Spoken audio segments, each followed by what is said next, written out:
would come all the time, every single day, because he'd have to broadcast. He's the public defender of Broward County, was at least at the time, and so I got to be in on all the live truck action, sitting there, watch him do his live shots. I might need his services this weekend. Yeah. Yeah. All right. Oh boy. I'm sorry I brought that up. All right, it's time, as we normally do with Lugs when he's hanging out with us on a Tuesday. Takeaways from the weekend. What you got? You got 3 of them for us. Yeah, first takeaway is what's happening with NC State offensively and the fact that Dave Doran had to make a very difficult but also necessary call as a head football coach. His responsibility is to the overall football team to create this. NC State is good enough with competent quarterback play to be in and beat anybody they play. They should never lose a game at home giving up 10 points. All right. There has been way too many turnovers for Brennan Armstrong. For whatever reason, the realignment between him and Robert and the offensive line has been a struggle. And I think going to MJ Morris, who has proven, at least in his small sample size, to take much better care of the football than Brennan Armstrong has this year. It's the right move, obviously a difficult move. And you could see it coming when Dave Doran in his post-game press conference said it's not overly difficult to see what's wrong. By the way, Marshall is no layup this week. No, they are not. They've already beaten Virginia Tech. It's a good football program, well coached. Undefeated. Sheen Ali is a dude. NC State needs to have their act together this week. Yeah, big time. I'll tell you a team that didn't have their act together, Georgia Tech. It's takeaway number 2 for you. Takeaway number 2. And it's takeaway number 2 because this was the game that gets you bowling, in my opinion. Yes. If you are Brent Key in his first year at the helm as a head football coach, and the way this thing started off 14-0, and they just come out guns a-blazing, and you're like, oh boy, Georgia Tech is just getting better each and every week. And we had talked about that. Each of the last 3 weeks, you're like, God, this team's really, really improved. And then all of a sudden, it was like this team just pressed the snooze button, and everything that could go wrong did go wrong. The defensive deficiency, which has obviously already been addressed by Brent Key making some adjustments to his staff. But I say the bowling game, like, you get this win, all right? You're going to be favored in some of those games potentially down the stretch. Now you're going to have to go steal one. This was so frustrating if you're a Yellow Jacket fan, and I'll say this. Anytime you break out the uniform that you don't normally wear, it always goes bad. Miami's wearing black jerseys against Georgia Tech this weekend. I know. They need to scrap them. Scrap them. Go back it to always the goes orange bad. and green. Don't do it. NC State all black against Louisville. Georgia Tech black watch throwbacks. Yep. It always happens. It does. I think Miami's wearing all blacks against Tech this year. I'm just saying. I mean, you better take a step back, get back into the orange and green. I mean, I'm with you on that. Even though those looked fine, again, whatever. Oh, they look great. But I'm with you on that. Yeah, it just sets you up for failure. I don't know what it is about that. I know that we played the Brent Key, Brent Key press conference yesterday, and just the tone and tenor in his voice. Practice will be real interesting this week in Atlanta. Oh yeah, that's not going to be a fun place to go to work. No, because you could tell he had enough. You know, when his team can't get off the field, 42 minutes is a lot to hold. It's a long time. It's one thing if you're playing Army and you're having a bad day and they just play keep. Yeah, absolutely. It's a stinking Bowling Green. Yeah. Right? I mean, come on. I mean, no disrespect to the MAC. They play good football. Sure. Bowling Green's just another MAC team. Yeah, absolutely. That's all they've proven to be the last few years. Right. So certainly disappointing. All right, final and third take. Clemson's angry, folks. I know they got 2 losses, but that was a different football team on the field on Saturday than the one that showed up against Duke in week 1. They've corrected so many of their errors. The wide receiving core is improved. This was without Antonio Williams yesterday. The defense was all over the place. Syracuse did not have an answer for that Clemson front. 5 sacks on the day for Clemson.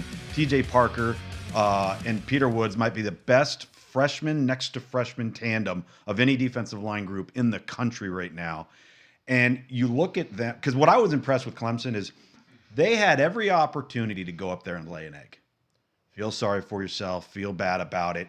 You outplayed Florida State. Should have won the game. You didn't, obviously, for self-inflicted wounds and those types of things. But I was really impressed with the Clemson team I saw, and I think they're going to be a problem going forward.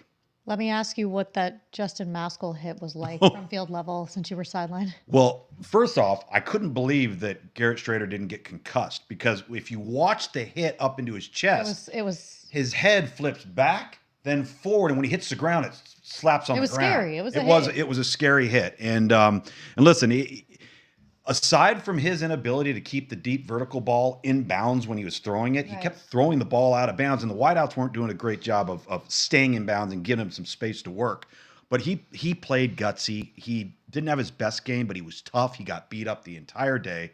And now they have their opportunity going on the road this week to North Carolina, who kicked the hell out of Bye last week. Did you see that outcome? Yeah.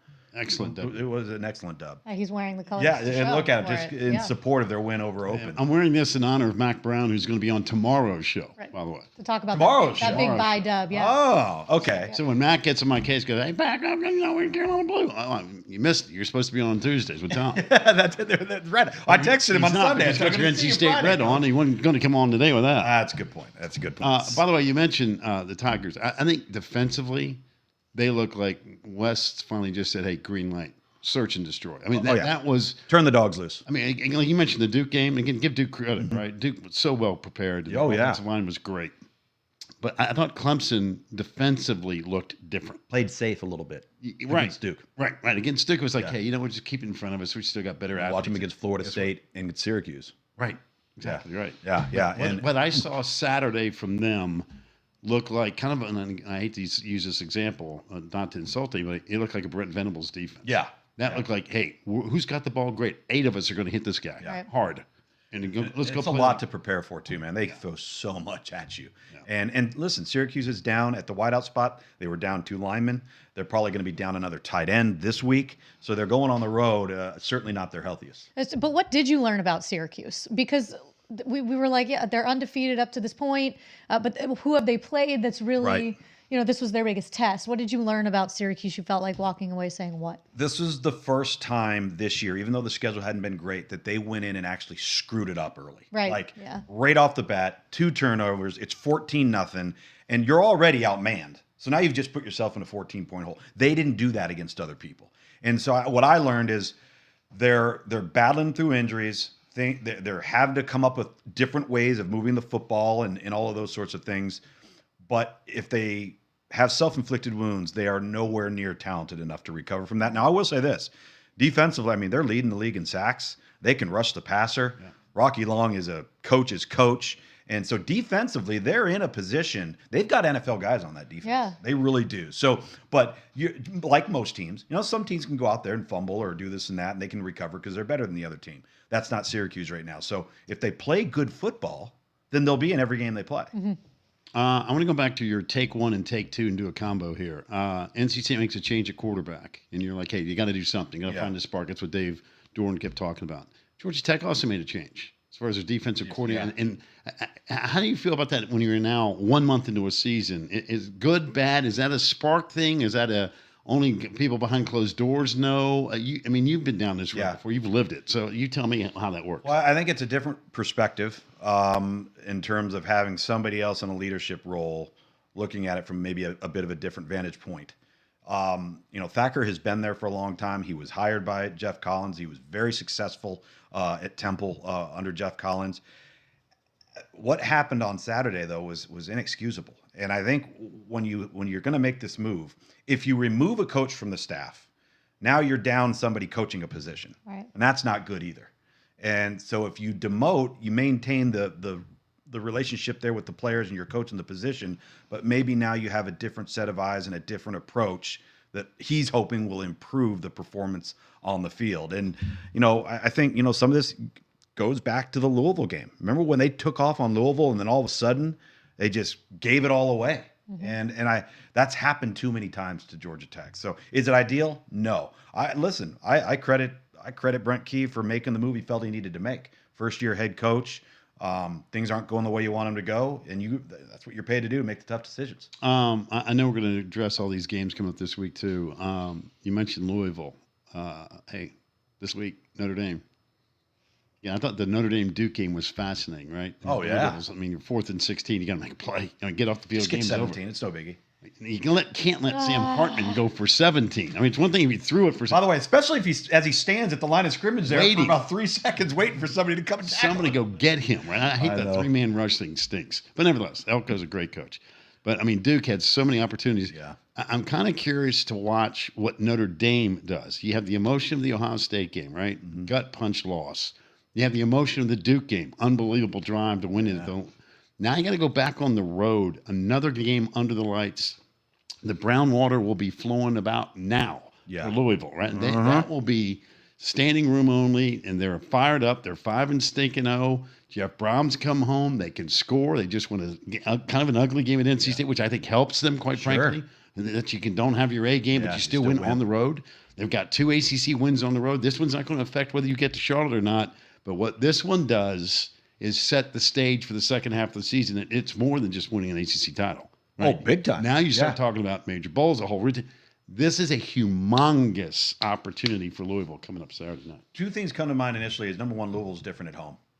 That they're a different football team at home. And number 2, this is an entirely different animal than Duke if you're Notre Dame on defense. Right. Because this is a team that's going to push the ball downfield. They have guys that can take the top off the defense. And unlike Jeff Brom's Purdue teams, this team can run the ball. Yep. They could not run at a lick at Purdue. Louisville, this team is running the football. So, but NC State did a nice job. They did. Up front. That's what I'm saying. NC State, you hold somebody to that point total and you lose the football game, it's inexcusable. But on the flip side of that, Duke actually did a decent job running against Notre Dame. Yeah, they did. So now the question is 2 weeks enough time? I personally, high ankle sprain. Well, I hope so. I mean, for everybody's sake, his sake, we'll be college there. football's sake. Team's sake. 2 weeks. Oh yeah. Yeah, we're I think Louisville catches Notre Dame at the right time. You know why? Because 3 weeks in a row. That's exhausting for them, man. No, and here's the other thing. Guess who they get the following week in case there's a peek ahead? Here's SC. SC. So I think Louisville catches Notre Dame. And listen, let me tell you something. And good for Notre Dame. They won 30 straight regular season games against the ACC. That streak eventually is going to come to an end. And I have a funny feeling when it does, it's going to be an ugly. It's going to be an absolute woodshed. Yeah. Whether it be this weekend or a couple weeks down the road. By the way, SC might run for. No, Notre Dame might run for 400 yards on and Southern California cannot tackle me.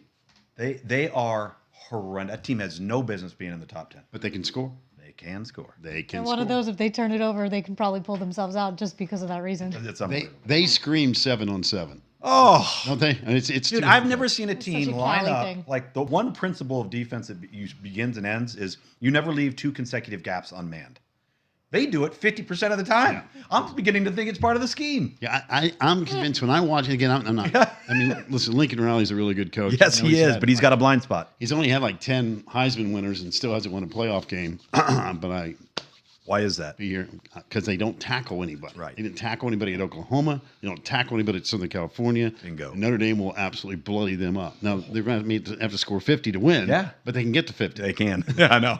So that's next week. I hope Louisville takes care of business this week. When we come back, we will give you our Tuesday dose of accounting. And quite frankly, I didn't think it was that hard. No, it wasn't that hard. Towards the back end was weird. We'll see what Luke's had Miami #1 last week. We'll see what's going on. All that's coming up next right here on ACC PM. They did that.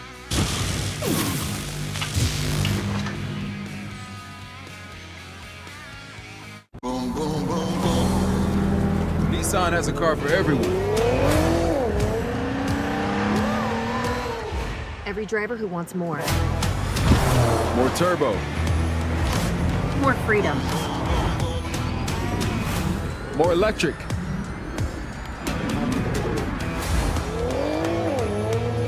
At Nissan, more is all we do.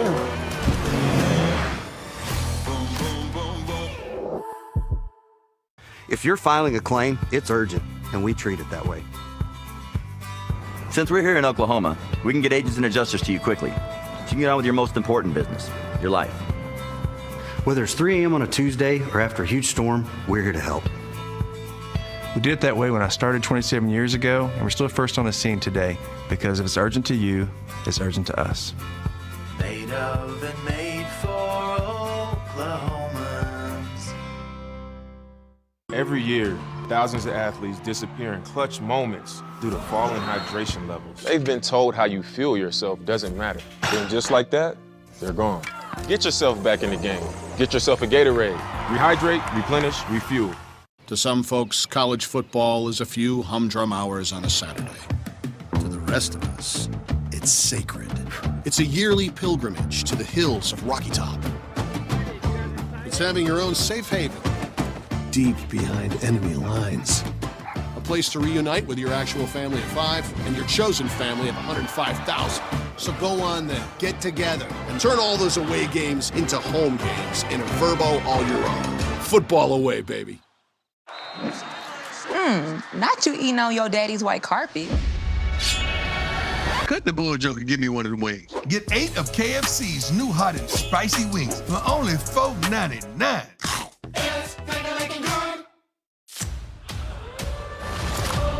Enough! I am a god, you dull creature. Stop trying to be a hero. You're a villain, and you're good at it. Always have been. Always will be. We have one shot at this. Whatever we do, we're playing God. What could we have done differently? Loki Season 2, streaming October 5th, only on Disney+. ACC PM on a Tuesday. Taylor, Tom, Captain Ron, all gangs here. Also means it's time for accounting. And last week, just to make sure everybody understands, we all had Florida State #1 in the league, except Mr. Luganville. He went with the U. So we'll see what happens this week. Taylor, as usual, you lead. Without further ado, I bring you post week 5 accounting. Okay, heading into week 6, I still have Florida State at the top because they did not play, so they stay there. I actually didn't move Duke because it was such a good game. It was a close game, and North Carolina and Miami also didn't play. So I kind of left them there. They went toe-to-toe with one of the better teams in the country in Notre Dame, so I left them there. Number 5, Louisville, they went on the road. Sure, it was close. You'd rather not win 13-10, but I will say it was a hostile environment in Raleigh. They got it done, period, point blank. They're still undefeated. And I'm sure that was a nice little gut check as they get ready for Notre Dame this weekend. You can't lay down. I have Clemson back up to 6. They've moved up several spots. I believe I had them at 8. Yes, they are up from 8 last week. They just continue to play better football. I think they're a better team than maybe even some of the ones ahead of them. They have better players than all of them. They have just about. Some losses. So, I know with that they being do. said, I'm going to leave it like that. Syracuse at 7, as you mentioned, Tom. They turned the ball over and shot themselves in the foot with 9 penalties as well. I still think they're a pretty solid football team. We'll see moving forward. NC State, you got to figure it out offensively, but your defense is really good. So that's good news. At least one side of the ball is working, and your kicker came through. Right? Yeah, I guess. Yeah. So we'll go with that. Wake Forest at 9. They didn't play. And I know the Wake Forest Georgia Tech thing is kind of weird because Georgia Tech beat Wake Forest, but the fact of the matter is this: you can't lose to Bowling Green, and Wake Forest only losses to an ACC team. So with that being said, I left it like that. So I know you're going to come at me for that one, but sorry. Like that at all. Georgia Tech lost to Bowling Green. I'm just going to say. Georgia Tech owns Wake. Yeah, but that's the way I'm going to leave it like that. Boston College at 11. Virginia Tech, you got the dub. You're out of the basement. You're at 12. Pitt, you really have to figure some things out on your bye this week, and Virginia's still at 14, even though they've had plenty of opportunities to not be defeated right now. All right. My only gripe is your Georgia Tech Wake. I knew you were going to have a gripe with that, but I'm okay with it. Scoreboard. I'm okay with it. Everybody has gripes with lists. But I also think Wake Forest only loss was ACC, and Georgia Tech lost to Bowling Green in ugly fashion. Okay. Everybody's got their opinion on this one. Mr. Lugs, anything you'd like to comment on that before we see yours? No, I'm sticking with until they prove me wrong. I'm walking out on a limb until they prove me wrong. I'm walking out there. I like Miami. I like Florida State. North Carolina, I'm going to see them this week. Listen, Louisville, I think the fact that they won the game in a hostile environment at a place that's very difficult to play, being down 10-0, came up with a way to win. I'm cool with them there. Duke, I dropped back, and probably don't. I'd have no problem with them at 3, 4, or 5. I am concerned, though, with a high ankle sprain, what that means for Riley Leonard and this team going forward. Those things can take a long time to heal. I'm with you, Taylor. Clemson at 6, Syracuse at 7, NC State at 8. Wake Forest at 9. Now, here's where I didn't struggle, but I understand Wake Forest and the Georgia Tech dynamic there. But if you're going to put them together, I think it's an easy break. Okay, so I got Virginia Tech at 10. a very important win. That was a very important win for Virginia Tech. Pitt goes behind them. Boston College narrowly escapes versus Virginia. And I'm a little bit with you, Taylor. Georgia, that's unacceptable for Georgia Tech to do what they did. I dropped them to 13 this week. Virginia's sitting there at 14. Although Virginia did show improvement in their game versus Boston College. And we'll see where both of those teams go going forward. Boston College, I keep thinking about how bad they've played, but they're 2-3. It's weird. Yeah. I have a feeling that Pack actually has Wake ahead of Georgia Tech. He's just giving us a hard time. That's my prediction before. If you want to see the Sweet 16, here we go. With the official tally, let it rip. I knew it. Florida State won. Hey, they have beaten LSU. They have beaten Clemson. I like what Miami has done. A&M all of a sudden thinks they're good again. I don't. The SEC. I'll get a kick out of the SEC. Like all of a sudden, man, A&M's 4-1. Yeah, I know. That's the same team that went to Miami and got destroyed. I got it. And 48 hung on them. Yeah, and they got a new quarterback. Good for them. North Carolina 3 again with that whole one. To me, Florida State has earned the right to be 1, and then 2, 3, 4, 5. Have fun with it. Throw it up there. Yeah. Twice. That's why they're not breaking through. But I have a funny feeling they're going to get better as the year goes on. And I think we all have the same thing through 7. I got Wake 8. I'm not totally sold that Wake's 8. I mean, Wake could be 12. Exactly. The back end was weird. It really was. And, whatever. And NC State, same thing. I mean, the Pack, if they score, they're going to win some games. If they give me 10 points each week, they're going to be fighting for a bowl game. That's how it works. BC, I give them the benefit of the doubt. Like you said, they've won 2 games. And it has been pretty. No, but they also played Florida State to the absolute edge. Yep. So they get the benefit of the doubt on a quality loss, if there's such a thing. Georgia Tech, Virginia Tech, whatever. I thought you'd have Georgia Tech lower on this. I thought you'd be really disappointed in what. With who, Georgia Tech? Yeah. I mean, you put them 13. Well, whatever makes you happy. That you can't, like you said, Bowling Green's an embarrassment. That's an embarrassing loss for them in the league, quite frankly. So that's how I feel about it. Pat, my man Narduzzi, I mean, come on, man. He's got to be beside himself right now. Yikes, right? Virginia, until you win, man, you better beat William & Mary this week. And now it leads us to 15 and 16. Mary. 15 is real simple. Hey, Duke, it was great that you hosted College Game Day. I wouldn't have gone with the guest picker, but you know what? I'm just down here in the basement. What do I know? ESPN's got bigger things than planned for that. Food poisoning. Pat McAfee. He's got the belt buckle. He's got all this, and he's throwing up all over himself. Why? He got food poisoning at Duke. Sucks. So terrible timing. So that's why you're on the list. And I actually wrote down Pat McAfee has food poisoning. I guess we don't have enough room. Food we poisoning. have his little picture in there. I like his little picture. That's right. Yeah. So you can't have the big star throwing up all over on the Kirk's $5,000 suits. Come on, man. If Pat throws up all himself, he doesn't care. He's got the wife beater T-shirt, the blue jeans. Good point. In fact, he's probably used to doing that. He's a West Virginia guy. But if you go to Duke for the first time, you can't get food poisoning. Can't do it. I'm with you. So it's on the list. Right. 16 this week, KSEC. You guys, it just means more. I guess that means mustard and golf balls at Tennessee. It means beer bottles and water bottles at South Carolina. And then the folks at Ole Miss decided hotty toddy. And there we go. Let's just start tossing everything Say out. that again? Hotty toddy. By the way, who sells glass bottles at a college sporting event? Is that safe? Look at all the trash. Give me a break. I mean, come on. I've said ball this from right day there. one, and I don't care who you are. If you are an idiot that goes to a sporting event, I don't care if it's a Look at the college game, tarp. high Did you school. see that tarp? If you're an idiot that throws something on the field or on a court or whatever the case may be, you should never be allowed back in the stadium or the arena for life. That's how I feel. I'm with you. It's not funny. Ridiculous. It's really not funny. You can't conduct yourself accordingly.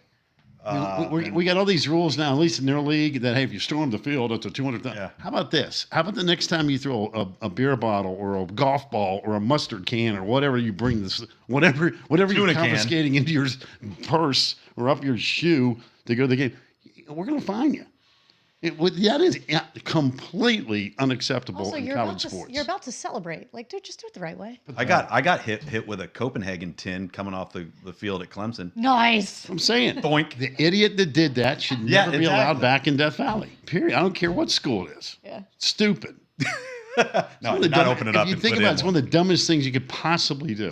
Yeah. Right. Yeah. You go to a sporting event to have a good time. If you want to get liquored up, hey, knock yourself out. If that's your thing, cool. Well, here's an idea: the 23 Jack Daniel's bottles that you brought in, keep them. Yeah, or to throw them in the yourself. trash. Leave them on the wherever you're sitting, Right. but don't throw them in a player, or a coach, or another fan, or a band, or the whole thing's embarrassing. No bueno. And it happens seemingly every week. Yeah, you're right. Every week. Yeah. It's just gotten to be stupid. So there it is. Titled That's Sweet people. 16. They can be 17 on the list. Florida State, Miami. Okay. I still had Duke pretty high. I didn't move. I'm either going to be super validated or super mocked on this one. No, I don't think either. You know, I don't know how you would argue against Florida State on October the 3rd with the LSU Clemson on the resume. Yeah. Again, LSU's lost twice. I get that. They could have had a third loss. They were not very good when they luckily got by Arkansas. Yeah. But it's still LSU, right? Yeah. I mean, the hype of that game. Sure. And the way Florida State beat the living daylights out of them in the second half yeah. matters. That wasn't a 35-31. Man, it was a great game down the stretch. No, they kicked LSU's rear end. I mean, they embarrassed them in the second half. Out-coached them, out-schemed them, out everything, right? And the Clemson win in Death Valley. I mean, what's the Tigers now in the college football playoff? 62-3. Yeah. I mean, nobody goes in there and wins. Oh yeah, right. I mean, and they quite frankly, a lot of stuff was going against them all day. Found a way to win. That to me is a character gut check win. Miami That's got to count. Miami looks good, so I don't blame you. They look good. Yeah, but Miami's got A&M, but I don't think they can match. There's not another one. Bethune-Cookman doesn't count. I mean, Miami of Ohio doesn't count. But the way Temple, they've won has looked pretty good. But listen, I think TVD is rocking it, man. They look the part. Yeah. It does. We'll see where it goes. All right, there it is. That's accounting. You guys can have fun with it on social media. Let it rip. Whatever you do, don't throw it at us, and we're good to go. When we come back, Or conference throw up on us. yeah, that's right. Or Pat McAfee. Don't what he was eating at Duke. We got to figure that one out. We'll come back with conference cuts. We'll take you around the league. All that's coming up next, right here on ACC PM. Boom, boom, boom, boom. Nissan has a car for everyone. Every driver who wants more. More turbo. More freedom. More electric.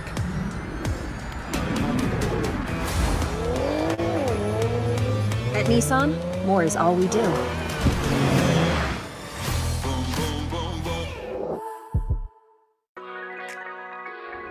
If you don't know about Xfinity Mobile, well, now you do. It's the fastest mobile service around. With the best price for 2 lines of unlimited, only $30 a line per month. That's hundreds in savings a year when you wave bye to the other guys. All on the most reliable 5G network nationwide. You really shouldn't walk out the front door without it. Switch today at xfinitymobile.com.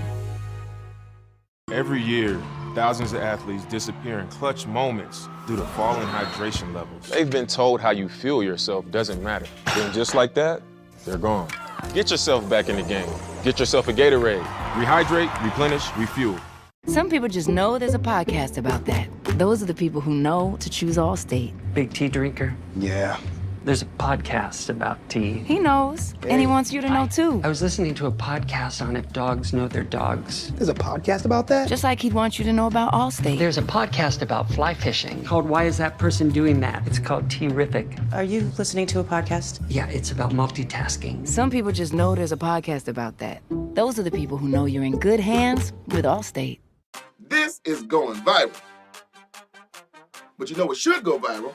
The fact that Kelly Blue Book My Wallet on AutoTrader gives you personalized monthly payments before you buy.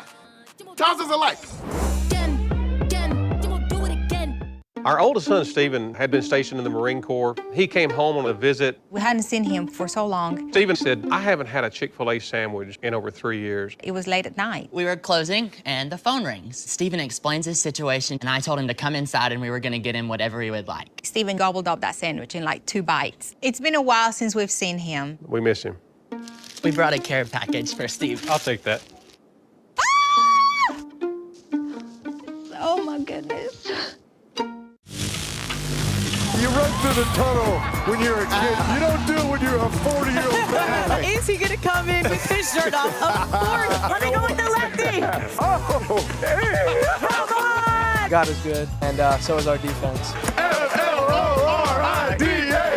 FloridaState, Florida State, Florida State, Florida State. Woo! Everyone's woos are great, by the way. 10 out of 10 for that showing. Saturday, the ACC Huddle. We are all heading down to Miami Gardens as the Canes host Georgia Tech. We will be there. The Huddle will be there. PM will be on campus on Friday on the patio. So make sure you go join Mark Packer and company. But again, Saturday, 2 o'clock it all starts. The pre-show, 6:30 the pregame show, 11 o'clock post-game show to wrap up everything that happens here on ACC Network and throughout the league. Yep, looking forward to the road trip. It'll be a good time down there. Good times. Georgia Tech better bring the Ray game. Miami, the number 1 team in the league, according to Tom Luganville. Just saying. Stand on it, Tom. Standing on that hill. Just saying. We'll see where it goes. Time for conference cuts. Louisville, Notre Dame this weekend should be spectacular. Jeff Brom launched his team, played a pretty good defense for the most part. Yeah. Right? Got the W on the road, but says, guess what? Notre Dame will be the best defense they've faced this season. And then he started talking and discussed why he did not play football for the Irish despite being recruited by the good folks there in South Bend, Indiana. Going back to Notre Dame defense, this will be the most talented defense we'll play to date, without question. I mean, they've got talent and size and athleticism at all the positions. Up front, they're big and stout and stop the run and get after the quarterback. The linebacking core is athletic. They can run and tackle, and it shows up on film. And the secondary, some really, really good players led by a dominant corner on one side. And they don't give up many yards in the passing game, so they're going to guard you and man you up and going to apply pressure at the same time and not give up a lot of easy completions. So, this is it'll be a great challenge for us on offense to be efficient, move the ball, and get points. When it comes to Notre Dame, I think anytime you go to the high school we went to, Notre Dame is a part of the action. And they recruited me. At the time, I had a scholarship offer there, but they had Rick Meyer as a commitment, who's the number 1 quarterback in the country. Even though I'm not real smart, I knew that, I probably shouldn't go there. And if Rick Meyer's going there, if I want to see the field, so that ruled that one out. But you know what? A ton of history, ton of tradition, won a lot of football games, and I think anytime you get a chance to play them, it's exciting for your players and your fans. I think it worked out okay for him. That is going to be a good scene Saturday night. You can just feel it. That university has done such a good job with how they have continued. As the program's grown, they just keep reinvesting. Yeah. Remember when that stadium was built? It was 40,000 people, one level. Yeah. Then they built up the one side, then they built up the other side, then they redid the press box, and they did the end zone facility. Like they've given them the resources. And the setup there is great for fans. If you've not been to a game at Louisville, it's a great tailgating spot. They know how to have a good time. The bigger the event, the better it is in Louisville. There's a lot of space too. They have field level suites. They have the Bourbon Club upstairs. It's nice. Awesome. Bourbon Club around every corner in that town now. My kind of place. Mario Cristobal, got to be thrilled to know that Lucas has gone back-to-back with the Canes #1 in accounting, but he's got Georgia Tech this week. As Tom talked about, a little change in the staffing for the Jackets. So Mario Cristobal was asked, hey, is that going to affect the way the Canes approach this game against Georgia Tech this weekend? It just leaves an unknown factor that, you got to dig deep into that person's history, what they've done, where they've been, how they may tweak or add to the system, even though it's 5, 6, 7 days. There's still plenty of time where they can change things, and at the same time, they've had a lot of success in their current system. So I'm sure it'll be a blend of some sort. But that being said, we're systematic on offense, meaning that we like certain things against certain things, but should we be in a situation where we do get some type of surprise look schematically, that rules take over. We're built on rules, so that if something shows up that's something we haven't seen, trust your rules and go execute. So the uncertainty is something that you just have to deal with and go play your best football. Yeah, I get the sense that Marion's like, hey, we're going to take care of us. We're not really worried about what they're going to do. Well, you're not going to make wholesale changes in a week. You're not going to install a whole entire scheme in a week. I think he used the term tweaks and adds. That's what you're going to have. Right. And as you see them throughout the course of the game, you'll adjust accordingly once you see them. But what he's referencing there too is, offensively, you're going to be in zone, you're going to be in pressure, you're going to be in man-to-man. We're running our stuff. And we have answers for those things within our stuff. And again, like you said, focus on Miami. Don't worry about the rest of the stuff. Yep. That's what I think they do. They've been executing their stuff, and it's been just fine. Yeah. Just fine.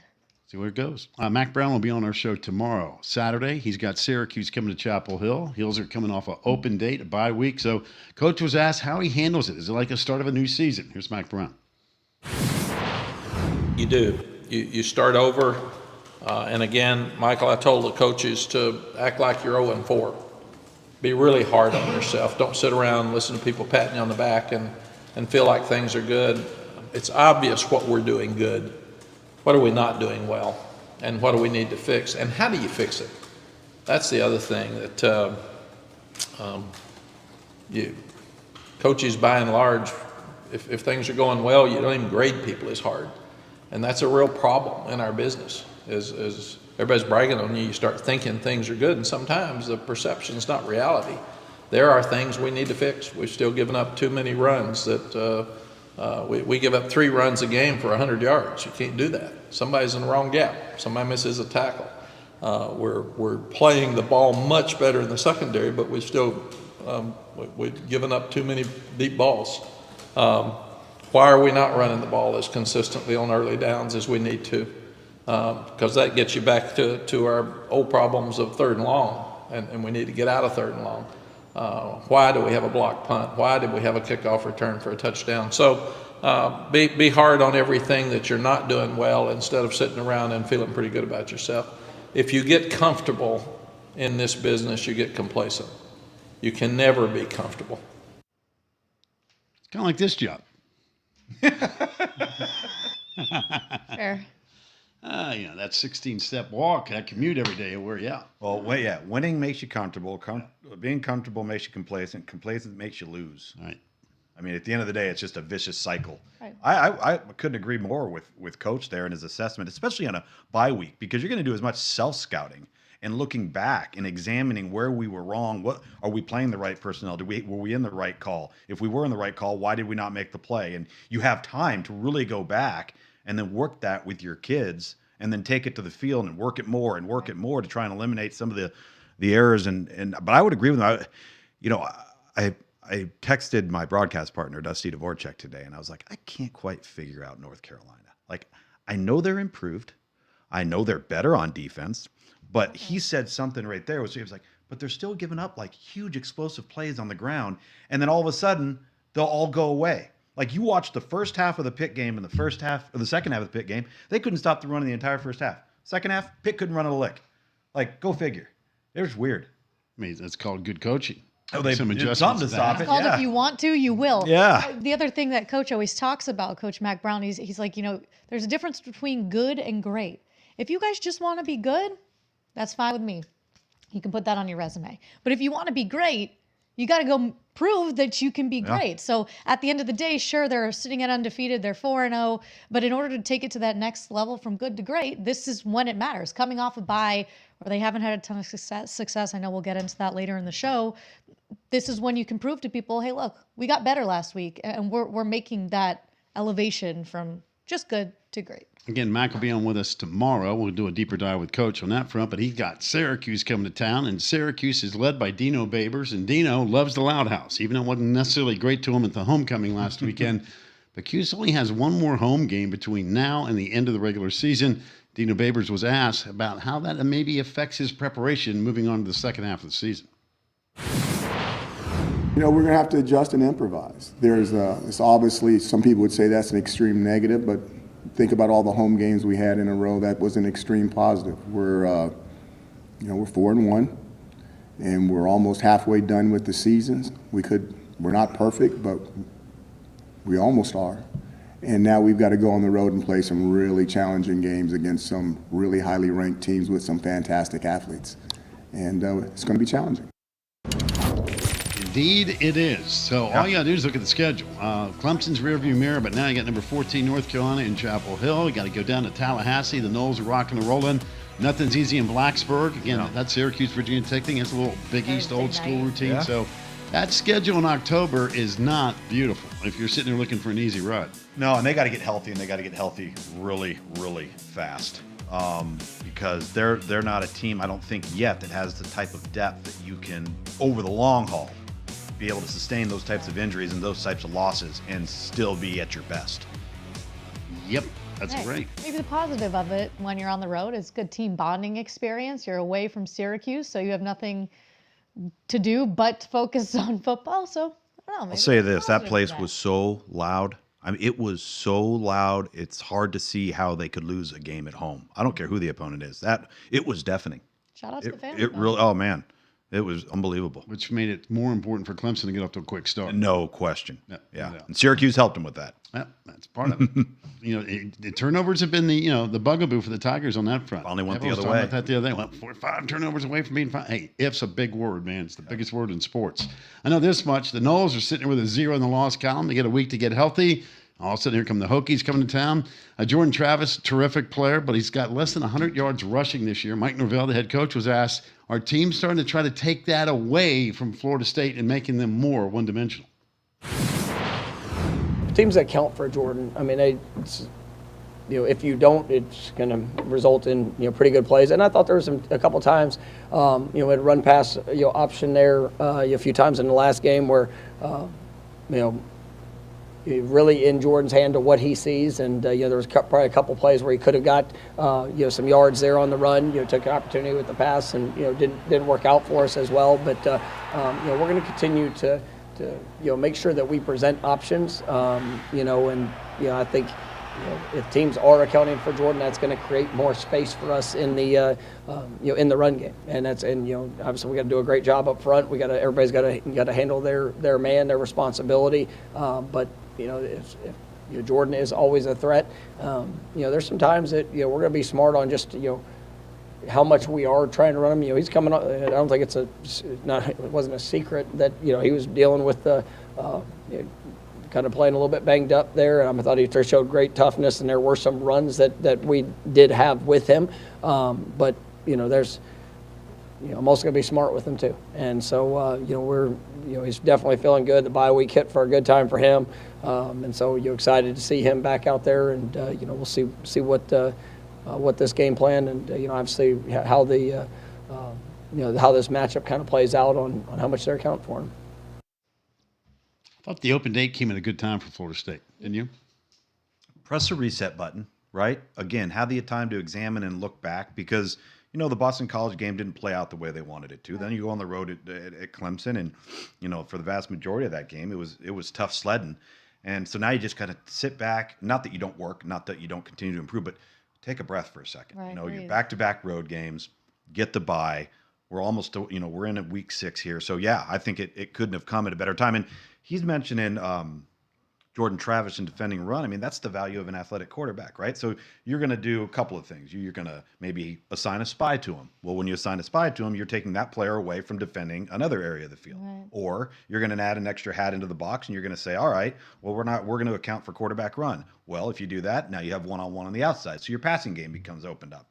And that's all because the quarterback can run. I mean, that's why the position has changed so dramatically and what makes Jordan Travis so dangerous. And he's smart with the football. Oh, yeah. It'd be one thing to say, listen, put a spy on him, but the guy can't throw it. He plays for Auburn. Alabama. He can't throw the forward pass. But this dude is smart. I mean, he's 100 years old, but he's been there, done that. He's got great players around him. And again, well coached on top. That's a good combination. My favorite part, too, is for so long, everyone was like, all he does is run the ball. Can he throw the ball? And now we're like, well, is Jordan going to run anymore for more than 100 yards so far? It's just funny the way it's kind of like, what have you done for me lately? But it also helps when your receivers are 6'7", 6'4", and 6'3". You kind of want to get the ball into their hands too. They're mismatched. So while Jordan is as well, so are the pass catchers and Johnny Wilson, Keon Coleman, and Jaheim Bell for sure. I know this much. 4 weeks from right now, we get ready for Halloween, which is one of the most underrated holidays, in my opinion. It's the greatest holiday. It's my Christmas. You and I have had this. Yeah. Oh, it is. You're a big Halloween guy. Oh, yeah. What does your house look like? It's more what I look like. That right there. When we come back, we're Oh, talking my about goodness. spooky games. Look at that. That's awesome. Contenders moving forward. Well, Halloween edition coming up next, right on ACC PM. It's definitely Virginia.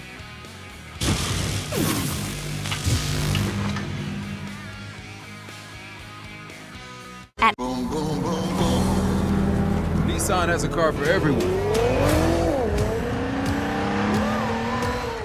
Every driver who wants more. More turbo. More freedom. More electric.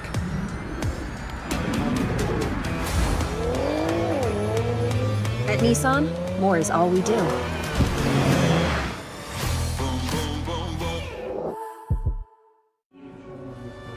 Mrs. Johnson?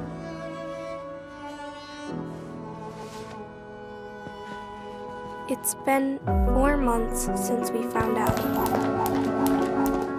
My mom's been fighting every single day, but cancer isn't taking her. Because we're in this together. ProtonFightClub.com. Every year, thousands of athletes disappear in clutch moments due to falling hydration levels. Get yourself back in the game. Get yourself a Gatorade.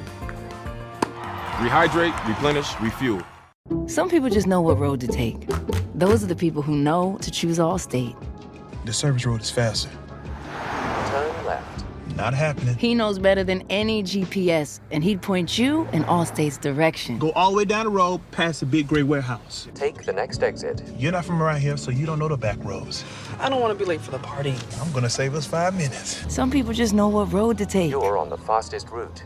Those are the people who know safe drivers save 40% with Allstate. Aren't you glad you got the titanium iPhone 15 Pro at T-Mobile? I am glad. Can I see that? At T-Mobile, get the new iPhone 15 Pro with titanium on us now and the freedom to upgrade every year. Am I gonna get that back? Nope. The Ninja Woodfire Outdoor Oven brings 700-degree high heat you can't get in your traditional oven to your backyard or balcony. Go from dough to delicious in just 3 minutes and achieve perfectly cooked crusts and gooey cheese. Harness high heat for brick oven-inspired charring and blistering every day. Control the heat for slow smoked barbecue classics and add smoky flavors to any dish you make with the Ninja Woodfire Outdoor Oven. I've never been so excited for a segment in my entire life. The stage is yours. She's ready. How much money would I have to pay you to get you to do a cartwheel? This is too long of the things I do for free. You want to go out there and play perfect every single week. But as you know, when you get out there, sometimes you just don't have it. I've never experienced that. I swear to God, I'll be right back. All right, here we go.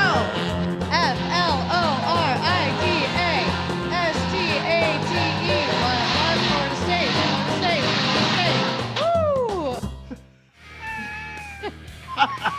We love that rendition. Leaf blowing Florida State. Still waiting on that cartwheel, Tom. Hey, by the way, shout out to the Miami Hurricanes who put this out on social media, trying to get all of the students and the fans out to campus on Friday at Lakeside Patio, 4 to 6. ACC PM will be live. There'll be a campus pep rally at 5 o'clock in the midst of it all. So congratulations, Pack. You're going to have all the noise, which we love that. Listen, And if you're loud, leaf blowers. if you're loud enough, fans, he might just jump off the diving board. There it is. That's where you can find us. Right there on the patio. It's beautiful. Let's hope this weather is what it is that you see in these videos. But Nice spot. never actually walked the campus. But there you go, swimming in that. In which, the lake or the pool? Not the pool. It's probably fine, man-made. Probably a gator in there. You think?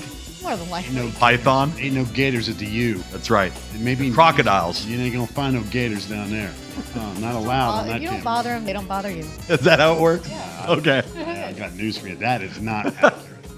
That ain't accurate. Coming from the guy that's scared of anything that has to do with Water. something that's not fresh water. That's it. No freaking way. Not going there. By the way, can I tell you a quick story? Yes. Please. You just hit a nerve. When I was still in college, you will laugh. I was doing some stuff with Raycom Sports, and during the Christmas break, there was a basketball tournament in Jacksonville, the Gator Bowl basketball tournament. So they wanted me to go down there and do some stuff. So I was sure. Well, one of the producers had an idea to take me to an alligator farm, do some stuff. So outside St. Augustine's, there was this alligator farm, right? And it's freezing cold, right? We're down here for the football. The football game's going to happen. It's a basketball tournament. So I'm out there with the television crew, and we go to this alligator farm, and the guy puts the plank down, and I walk out there. You walk the plank. And there's like a little island, right? Like a little, he goes, Pack, just go out to the island. And I got a basketball with me. I said, all right, what are we going to do with the basketball? He says, well, I just want you to throw the basketball in the water. I said, what the hell are we doing that for? Well, a gator will bite it. I said, what do you mean there's gators? No. Standing on the edge of this plank. Why am I doing this? And they said, well, listen, Pac, it's so cold. When it gets cold, gators won't come out of the water. They'll stay in the water. So you could go out there and tap dance. You can have a party. They wouldn't come out of the water. I said, okay. Again, I'm an idiot, right? So I got my stupid basketball. They put the plank down. I go walking out on the island, all right? Now, there's people on the walls like, what's this guy going to do? Right? It's like this is like, for $5, you get an additional show of watch the gators eat this fat white boy, right? That's kind of what this is. So I'm on this island, all right? And so I got the basketball, and they got the TV guy cameras, and he's not down with me. He's up on the wall. So, Pac, throw the ball into the water. I was like, okay, cool. So I throw the basketball in the water. All of a sudden, as soon as the ball hits the water, the second, all you see were like 10 eyes do this. And I'm on this island going,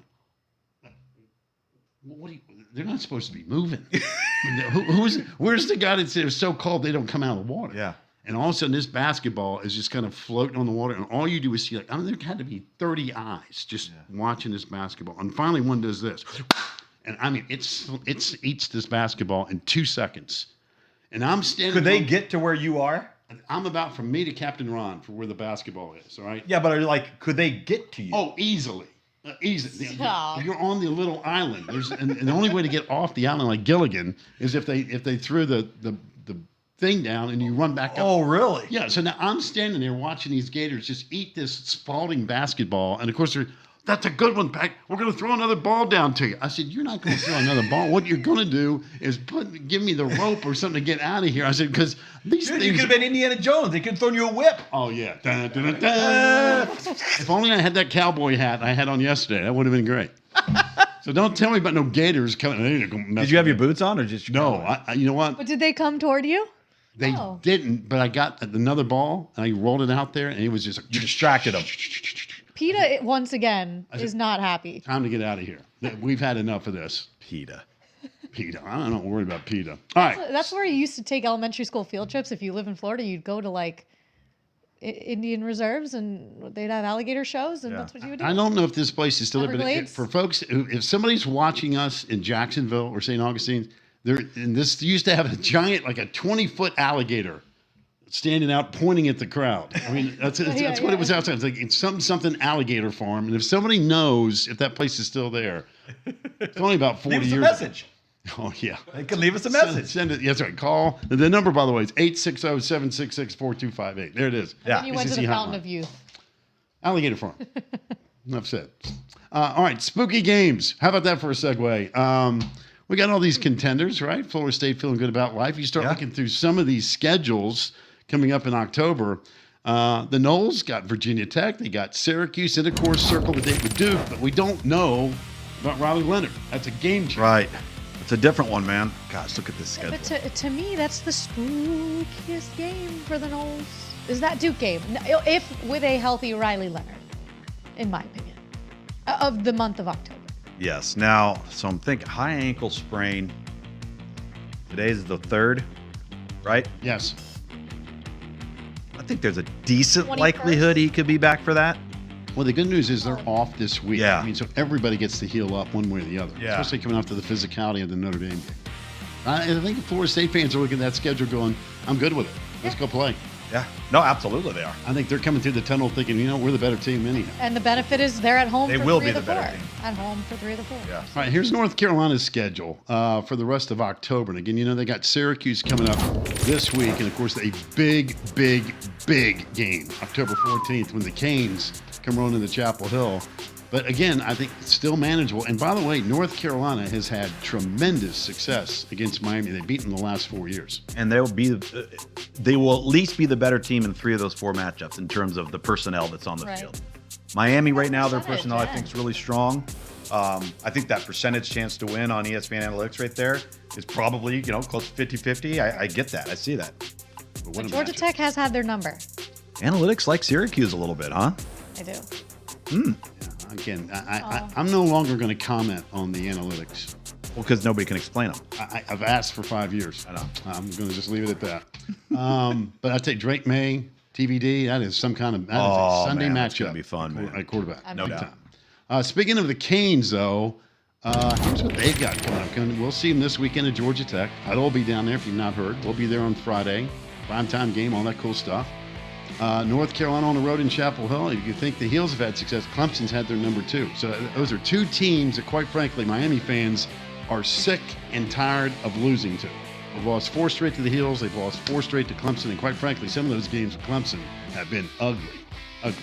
So the biggest word in sports, if they get to Virginia, where would they be ranked for that Virginia? You're telling me they go www to the Who's? Yeah.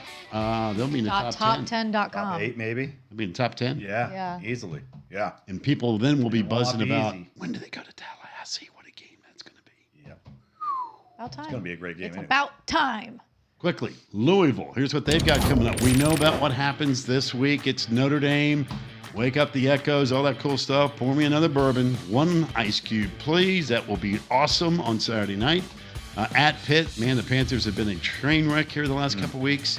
And there's DUKE again. Interestingly, it's been an interesting month for Duke. Well, you look at the defensive fronts that Louisville's had to face, including NC State, then Notre Dame, and then you're going to sit there with Duke, who's got guys up front. I'm telling you that is, if Louisville holds up through that, they're legit.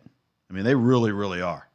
Because those are some defensive. And I know fronts that Pitt's are been pretty good. struggling, but they figure it out on defense. Maybe after a bye week. You know, on again, the field. I'll emphasize again, I think where Florida State is and where Louisville is, I mean, everybody wants to get to Charlotte, right? I mean, that's the key here.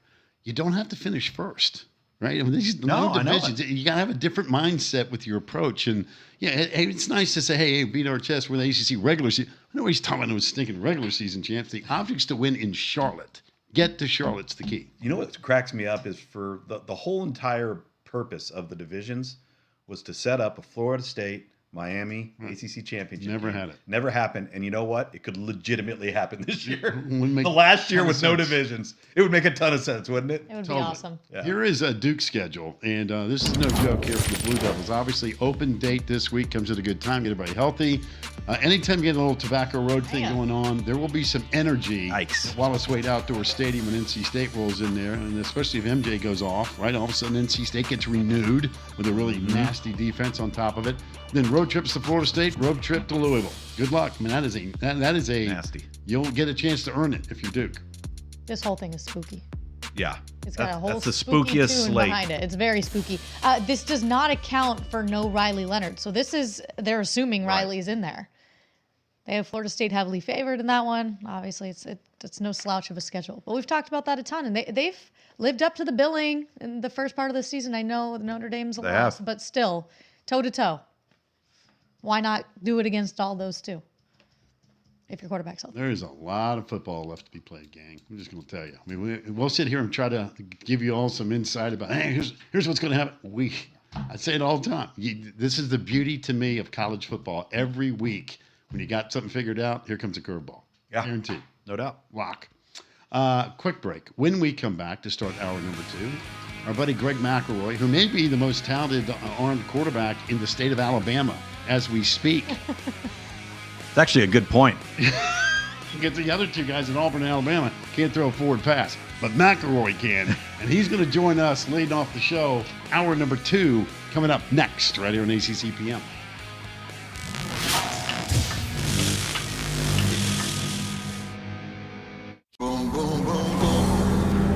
Nissan has a car for everyone. Every driver who wants more. More turbo, More freedom. more electric.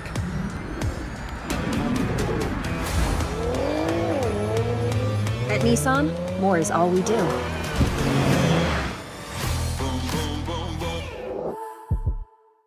If you're filing a claim, it's urgent, and we treat it that way. Since we're here in Oklahoma, we can get agents and adjusters to you quickly, so you can get on with your most important business, your life. Whether it's 3 a.m. on a Tuesday or after a huge storm, we're here to help. We did it that way when I started 27 years ago, and we're still first on the scene today, because if it's urgent to you, it's urgent to us. Made of and made for Oklahomans.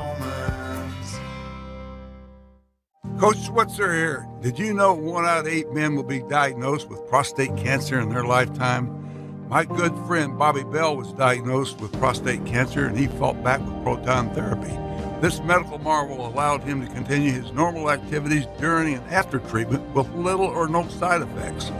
If you've been diagnosed with cancer, I encourage you to call Oklahoma Proton Center to find out if proton therapy is the right option for you.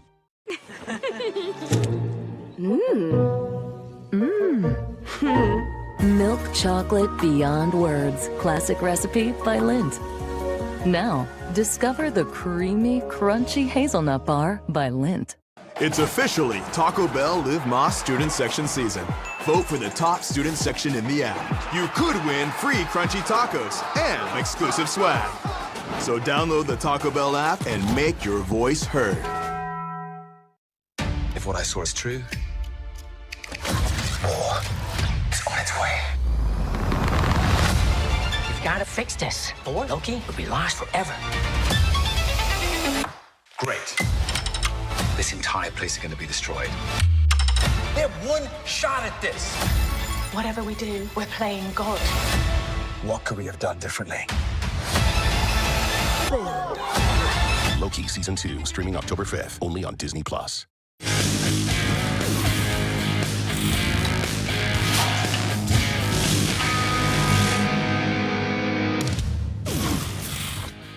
ACC PM, it is hour number 2. Tom Luganville, Taylor Tannenbaum, Captain Ron's over there in the corner, and our buddy Greg McElroy is down there ready to rock and roll. He's had a chance to see the Texas Longhorns over the weekend.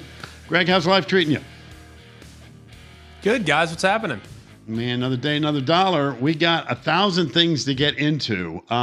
We were just talking about Notre Dame and Duke, and what a golden opportunity for the Blue Devils. 4th and 16, Greg. As a quarterback, you probably like that 3-man rush, don't you, on 4th and 16? I prefer him to blitz the house. Let one of my guys run and get it out of my hands. But if you go 3-man rush and you want to drop and not know where the sticks are to gain and you want to run for it and make it happen, then hey, and you get the credit without having to deviate any of the credit to any of your teammates. So I got to give credit where credit is due right there, man. That was good heads-up awareness and understanding how far you had to go to get it. Riley Leonard goes down in the last play of the game for Duke. Big picture, again, high ankle sprains. We're kind of talking about that, and none of us, as you well know, are medical guys. Can you get back the way he plays in 2 weeks? Is that possible, you think, Riley Leonard? Well, I've had a high ankle sprain in the past. I was in probably 10th grade when I had it, and I missed one game, came back 2 weeks later, but was not without pain. The fact that it's his right leg, I think, is a little bit more concerning. You think about the drop.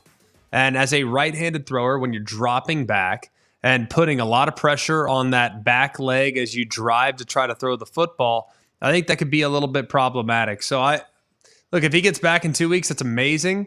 Like you said, I really don't know. They've done so many things now with like tightrope procedures and stuff like that can accelerate the healing process. But I mean, back in our day, Pack, it was like, hey, we go cold for 5 minutes, hot for 5 minutes, cold for 5 minutes, hot for 5 minutes for an hour. And then you put some Traumeal cream on it and you're off and running. Like now they are so much more scientific about the recovery process. So, I mean, if Duke can't figure out, then no one can. I trust their medical personnel to find a good solution to get him back on the field. But to anticipate him being back to what he was in 2 weeks' time, to me, feels probably overly optimistic. Rice. That's what I learned in my high school class. Rice. Rest, ice, compression, elevation, right? Well, Greg was talking about, the funny thing is that Greg was talking about packing. We're so old. I'm a lot older than Greg, and he was talking about just hot and cold. Back in my day, it was just dirt. We just put some dirt on Pack, it. you're fine. Get back out there. It was ice and stem and Kramer Jezik. That's what it was. Yeah. With that being said, Greg, with a healthy Riley Leonard, after what you've seen from Duke, knocking off Clemson, being a couple plays away from beating Notre Dame, where do they stack up on the big stage if Riley Leonard is in true form? Well, I mean, it's a great question. I was a little bit concerned about their offensive line holding up against Notre Dame. I thought that Notre Dame could kind of press the pocket a little bit. Thought they could put a lot of pressure on Riley Leonard, but he hung in there. And one thing I was also really impressed with, I thought the receivers were very impressive.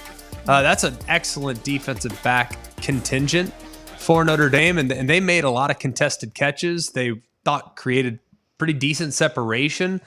With all due respect to some of the teams that they're going to face from here on out, there's not a ton that will be as difficult as the one they played last week. And granted, I mean, he scored 14 points. I mean, it's not necessarily one of those performances where you're like, wow, what a job offensively.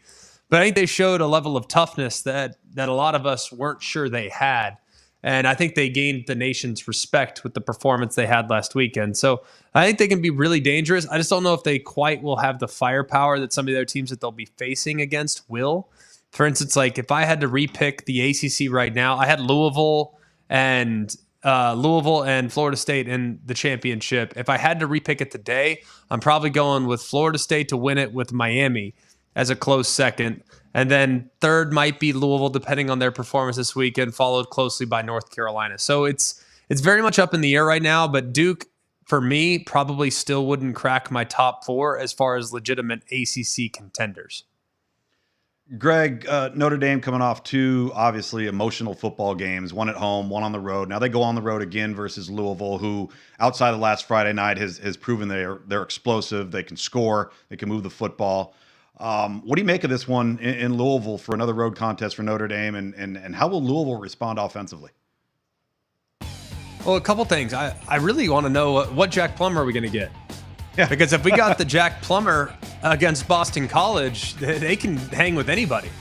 But if we get the Jack Plummer that we saw against NC State or the Jack Plummer that we saw in the first half against Georgia Tech, they become pretty human really fast. Now, we know they have elite skill at running back.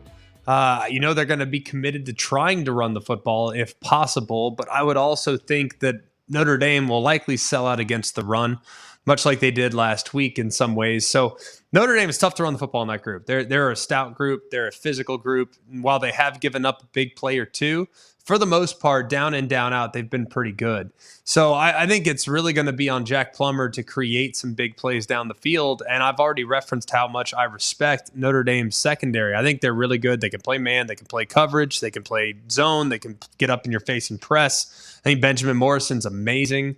And you're probably not going to get a lot of wins against him in a 50-50 situation. But all things considered, man, I think if you can use the screen game, which is, I think, one of Jeff Brom's best attributes. He always has like 7 screens in the game plan, Luke's. Like you see him, it's like, where did he come up with that? That's not going to be effective against Notre Dame. Like Notre Dame's aggressive, but they're really smart and they're really sound and they have very aware linebackers. So if they're going to try to catch them with misdirection, I'm just curious to see how they're going to do it because I don't think they're as athletic as some other defense that you might face, but they're extremely well coached and they're very aggressive. So usually against an aggressive defense, like, hey, let's screen them to death. Well, I don't know if you can screen these guys to death because they're so hyper aware. Greg, as far as quarterback play goes, because you've played it, NC State makes a change this week with Dave Doran says, listen, we just got to find a spark here. Is it as simple as a quarterback change for NC State, or is this more complex in terms of, hey, it's more than just the quarterback? Well, I feel bad for Brennan Armstrong, first and foremost. You try to get a fresh start, you go somewhere, it's just not working. He's missed some throws. I mean, there's no doubt that he's missed some throws. But I'll be honest with you, I think NC State's offensive issues are far deeper than that, man. They can't protect. I mean, he's running for his life. I think sometimes he does evade the pocket maybe a bit soon. Would like for maybe him to hang in there just a little bit longer. But they've had a bunch of drops. They haven't created great separation. I mean, we're talking about all the way back to the UConn game. I mean, week 1, you could tell, all right, the passing attack, there's not a lot of explosiveness here. We actually did their game week 2, and there were probably 2 or 3 drops in the game where Armstrong put it right where he needed to put it, and it just wasn't to be. That throw right there that was intercepted didn't even look like the receiver gave it a chance. Granted, sometimes it can be a little bit of a little deceiving where the ball is actually located, and I think Brent Armstrong the last couple weeks has been pressing, trying to get something going. Mm-hmm. So when he's making careless decisions that are ultimately leading to interceptions, that's a totally different animal than if he's missing throws just ever so slightly. So it's probably good for them to look in the direction of Morris. He had some good moments last year, and he's the future of the program. It's not looking at this moment. You guys, if you disagree, by all means, I'd love to have the conversation. It's not looking like at the moment NC State's going to be a player in the ACC. So I think Dave Doran's probably saying, you know what? There's not a lot that can be salvaged at the moment as far as ACC championship, 8-9 wins, maybe 10 wins. That's not going to happen this year. So let's look to next year when maybe we can rely on this young nucleus with KC Concepcion and Morris moving on at quarterback and some of the young guys that are already starting to play well on the defensive side in the front seven. And experience is the greatest teacher, right? If you can get that for MJ Morris, that's only a benefit moving forward, I guess. Florida State, since you say you feel like it's them and potentially maybe a Miami if a Louisville can get it done, they're coming off of a bye week. I know they get Virginia Tech, so they certainly will be favored this weekend. But coming off of a bye, what would you like to see out of Florida State that they improved on the most? Because it feels like we haven't seen a complete performance from them just yet. But in order to be that top-tier team and potentially in a college football playoff, what they needed to tweak and what you'd like to see moving forward now? Well, I think you hit the nail on the head, Taylor. I mean, when are we going to get 60 minutes? I mean, we've seen 30 minutes of really good football, whether it's second half LSU, even really second, third quarter against Boston College. There were some really bright spots in there when they got to that big lead and just came charging back the way they did. But, man, they've been kind of hit or miss. I mean, they were very fortunate to win the Clemson game a couple weeks ago. That was going to be a tough game. I mean, there's no doubt. But they really weren't the better team that day. They just made one less mistake, and ultimately it resulted in a win. So I would just like to see a complete performance. The problem with Florida State, man, I don't know if you guys feel the same way. I think their ceiling is crazy high. But, man, it's just for whatever reason. This goes back over the course of time with Mike Norvell when he took over there. They had bouts of inconsistency, but you could kind of point to they're inexperienced. Oh, well, they're young. Now it's like they're veteran, and yet the bouts of inconsistency are still very much a part of their story. So I just want to see those things eliminated, man. Give me 60 minutes. Don't play the level of competition. This game should not be competitive this weekend. No disrespect to Brent Pry and Virginia Tech. They should feel proud about the progress that's been made. This game should be a 35-point defeat at the hands of Florida State. If it should be. If it goes the way it should go, that's the way it should be. And if Florida State doesn't do that, why? Like, why do they play to the level of competition? Why do they ramp it up when they have to and settle down when they don't? I just want to see maturity. I mean, we're past the point of being able to point to, we have new players, or we have youth, or we don't have the leadership yet, or we're not quite where we want to be from a depth standpoint. Like, you have everything you want. Play to that standard. And that's now, I think, the next step for Florida State as far as program development is concerned. Greg, Miami, North Carolina, both coming off weeks and, have opportunities. Miami versus Georgia Tech and North Carolina, of course, versus Syracuse. Which team needs to be the most cautious of not looking ahead to a potential undefeated matchup the following week? Is it Miami or is it North Carolina? I can't get over the fact I just saw your shirt with that old school helmet on, and all I can think about is like Luke's running through the tunnel in 1983 as the head coach of the Louisville Cardinal. Like, it's like, that's... Don't you love that, bro? Does that not feel... No, I don't. Button too? Bro, I mean, that's when we were on the same crew, I had this shirt.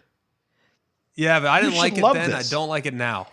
I don't like it. And I don't like it because I'm trying to decide if you're going to pledge a fraternity or if you're going to lead me to war between the white lines on the gridiron. There's no Bama Bangs here, pal.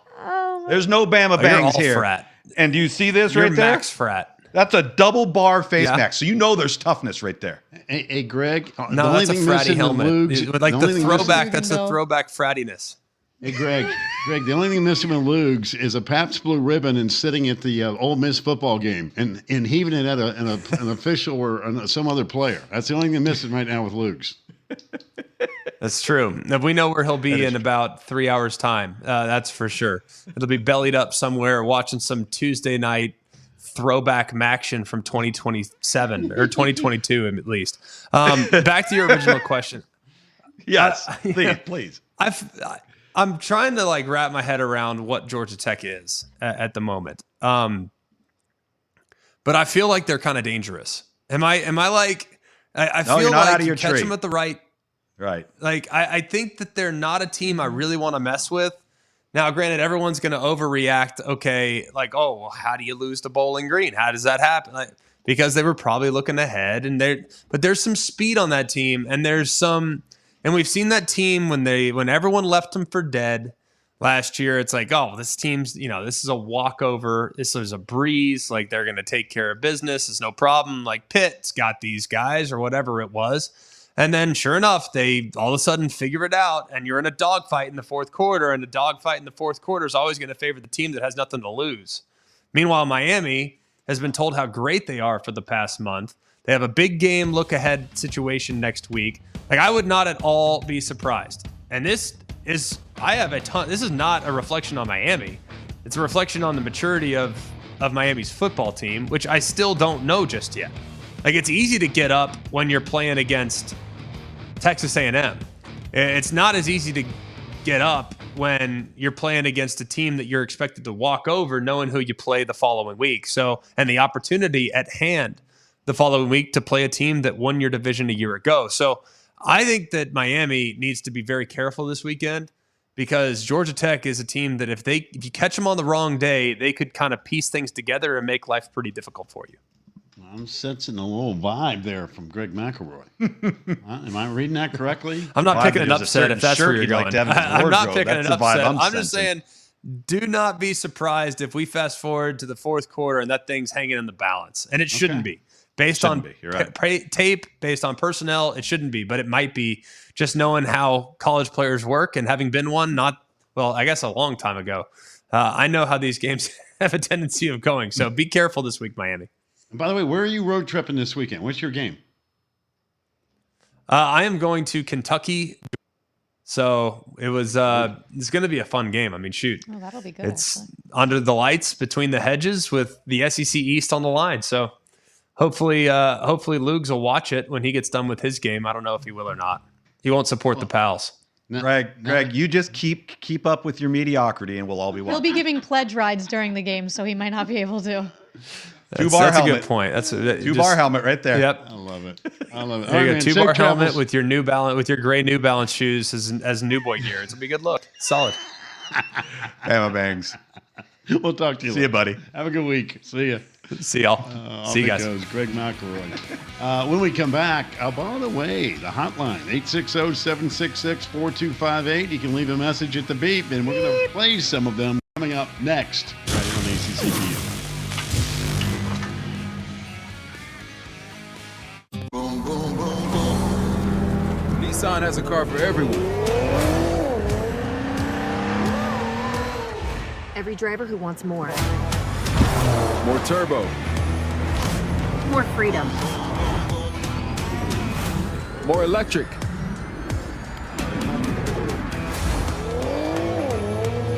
At Nissan, more is all we do.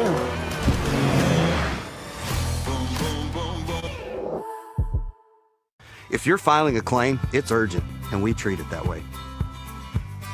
Since we're here in Oklahoma, we can get agents and adjusters to you quickly, so you can get on with your most important business, your life. Whether it's 3 a.m. on a Tuesday or after a huge storm, we're here to help. We did it that way when I started 27 years ago, and we're still first on the scene today, because if it's urgent to you, it's urgent to us. Made of and made for Oklahomans. Every year, thousands of athletes disappear in clutch moments due to falling hydration levels. Get yourself back in the game. Get yourself a Gatorade. Rehydrate, replenish, refuel. The Ninja Woodfire Outdoor Oven brings 700-degree high heat you can't get in your traditional oven to your backyard or balcony. Go from dough to delicious in just 3 minutes and achieve perfectly cooked crusts and gooey cheese. Harness high heat for brick oven-inspired charring and blistering every day. Control the heat for slow smoked barbecue classics and add smoky flavors to any dish you make with the Ninja Woodfire Outdoor Oven. DirecTV Sports Central gives you access to every game, but Terry doesn't have DirecTV. Come on, work with that. Here. Now, you can find the game easy. Barbecue is saved! Visit DirecTV.com for up to a $400 reward card. My barbecue is ruined. Hi, this is Chantrice, and a little thing I love about the Chick-fil-A Honey Pepper Pimento Chicken Sandwich is the richness of the pimento cheese. No, actually, the mild spiciness of the jalapeno peppers. No, it's the crispy chicken. Actually, I can't decide. It's the entire sandwich. Hey, my name's Liam, and a little thing I love about the Chick-fil-A Honey Pepper Pimento Chicken Sandwich is that it's so creamy. The pimento cheese has the great flavor, but it also lets everything else on the sandwich elevate it. That takes it up to another level. It's the best. Feel free to call in anytime you want. This is a chance for fans of all the ACC schools to either get on each other's case or somebody else. Florida State fans, you all be in for a rude awakening. Come at 12 noon on Saturday. Brent Key, Tech is pretty underrated. Pat Taylor do a fantastic job. I really like the addition of Louisville. How can you not be optimistic? They'll be one of the 4 teams competing for the college football playoff. If you think David's lost his mind, you can call 1-860-766-4258.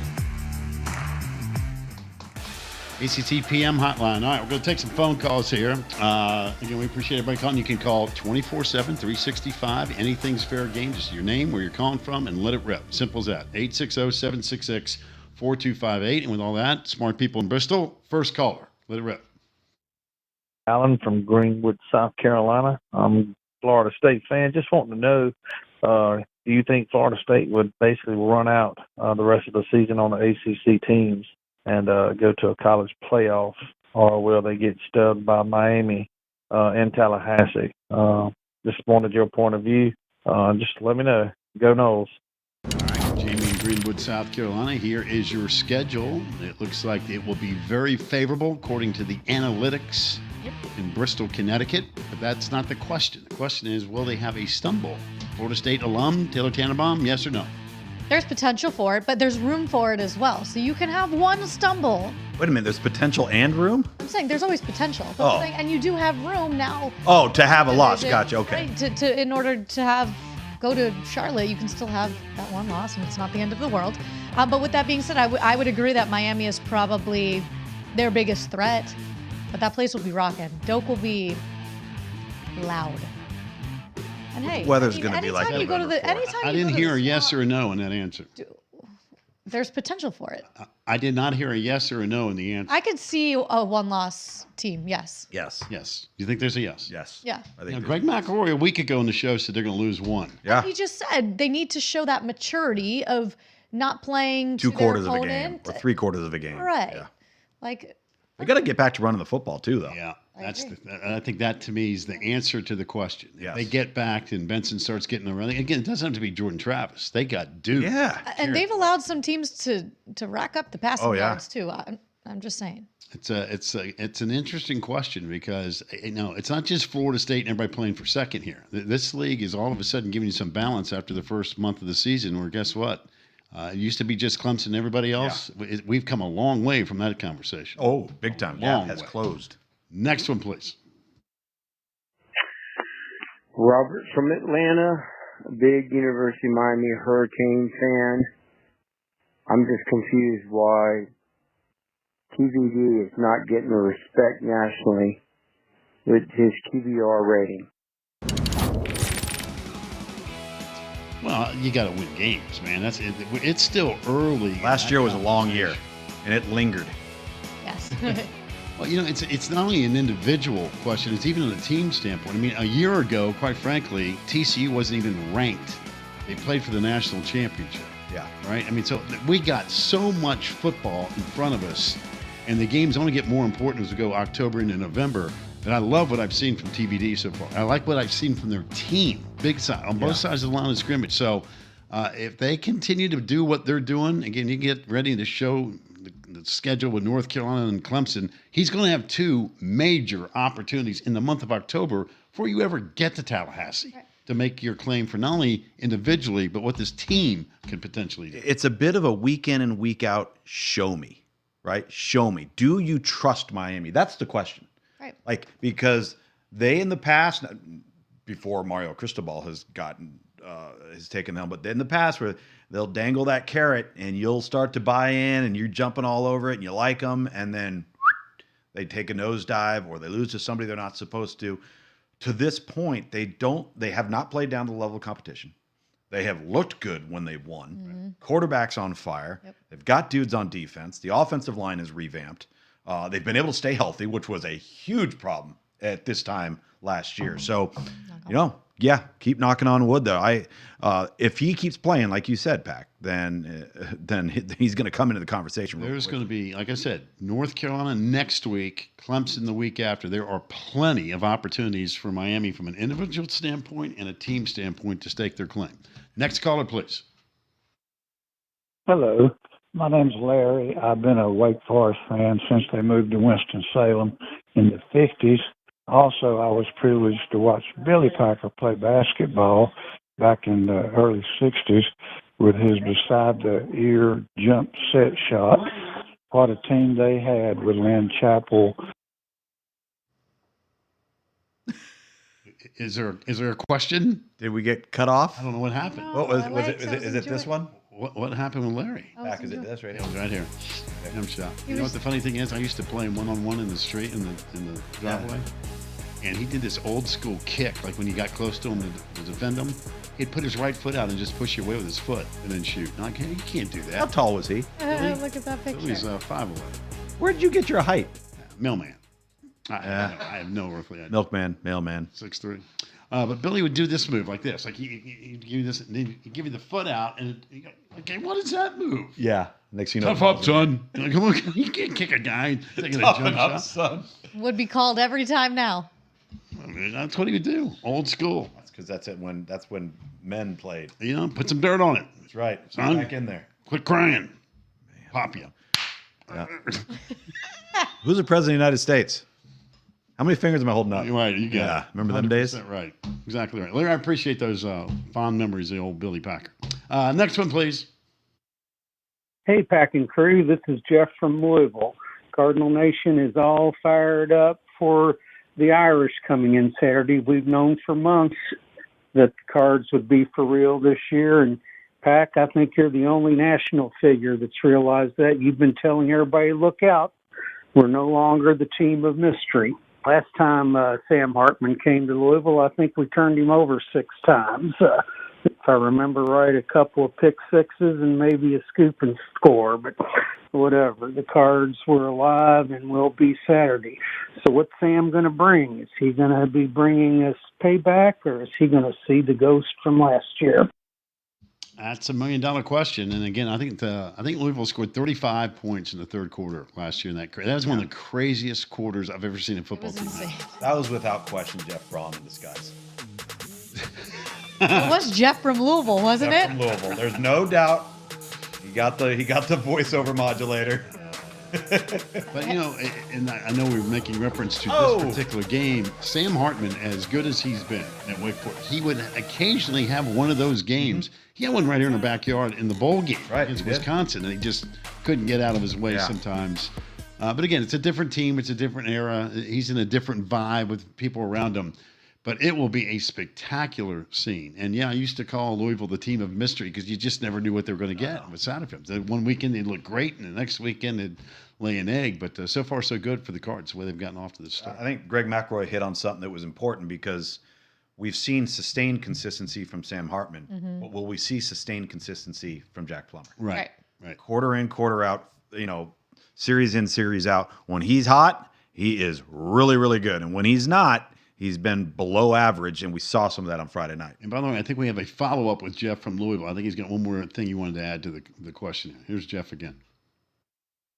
Whoops, forgot. Here's a PS. Pack and crew, change your plans. Come to the Ville this weekend, and I'll set you up with some of Kentucky's finest brown water. Pack just changed his flight. I hate to say now. it, Miami, but I can't change. I can't. You know what? I can't because, number one, I'm doing my guest lecturing thing, university, and I love that. Doing kids, that. Guest lecturing. I do it every week, every Friday. Every week? Every week. At the University of Miami? Wherever I go, whatever school we go to, I like to give back to the students. Really? He's been speaking to all the classes. So will you just I did the business go to school, the broadcast communications? No. I did the business school at Wake. I did a media session at Florida State. Met with the communication department at Pittsburgh. I meet with the communication department at Miami this week. Really? Yeah. And word hasn't gotten around yet? Well, they'll finally figure it out. I mean, this is going to come to an end sooner rather than That's why I'm going to be in Louisville for every Friday night, drinking with Jeff. Jeff from Louisville. Jeff's going to be like, can we get Packer out of here? He's killing us. We can't afford it. He's drinking all my brown water. All the brown water, and he just wants one single ice cube. Moron. Did you hear when he put the basketball in there with them alligators? Guy's an idiot. All right, when we come back, there is more. We got guests, too. Joe Giglio's going to join us later on the program. Plus, we got Lugs for another half an hour.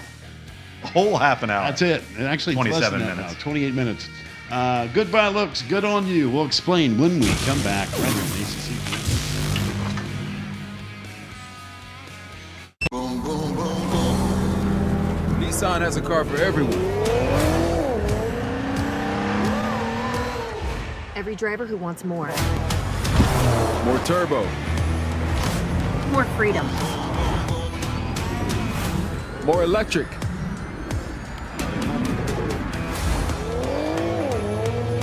At Nissan, more is all we do.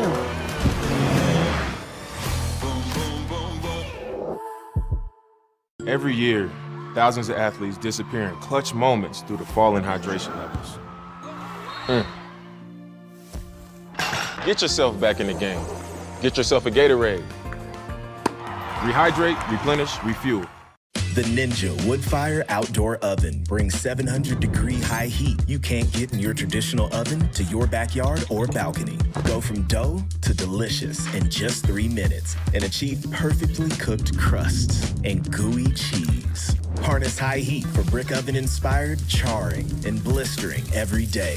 Control the heat for slow smoked barbecue classics and add smoky flavors to any dish you make with the Ninja Woodfire Outdoor Oven. Some people just know there's a podcast about that.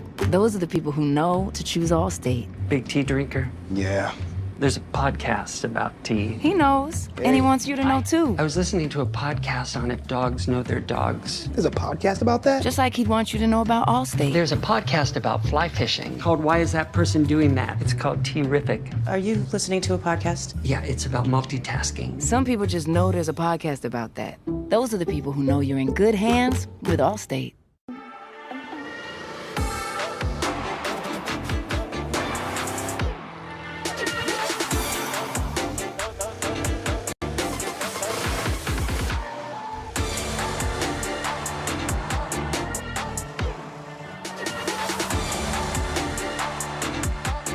Get 2.9% APR for 36 months plus $1,500 purchase allowance on the 2024 XT5 and XT6 when you finance through Cadillac Financial.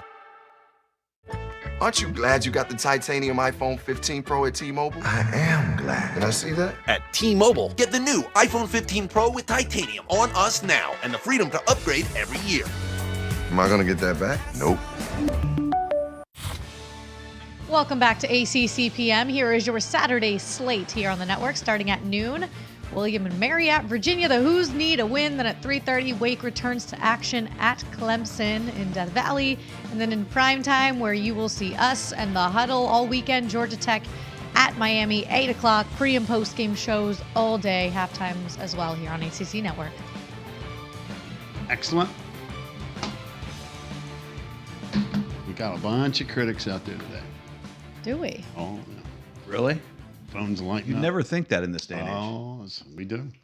All right, time for some open date info because we had 4 teams open date last week. We had a couple this week with Pitt and Duke. It's that time of the year, right? Everybody gets some time off. So you start to ask the question, well, how does a team handle the open days? Sometimes you get momentum. You're playing good. Like if you're Florida State, man, and beating Clemson and beating LSU, you want to keep that. But sometimes that date comes at a perfect time, Tom, where you need to kind of say, guess what? Take a step back, deep breath, let's heal up, let's do a rep. Here's Florida State, open date. How they've fared over the last 4 seasons after an open date. Pretty good. You could see when the tide kind of turned there.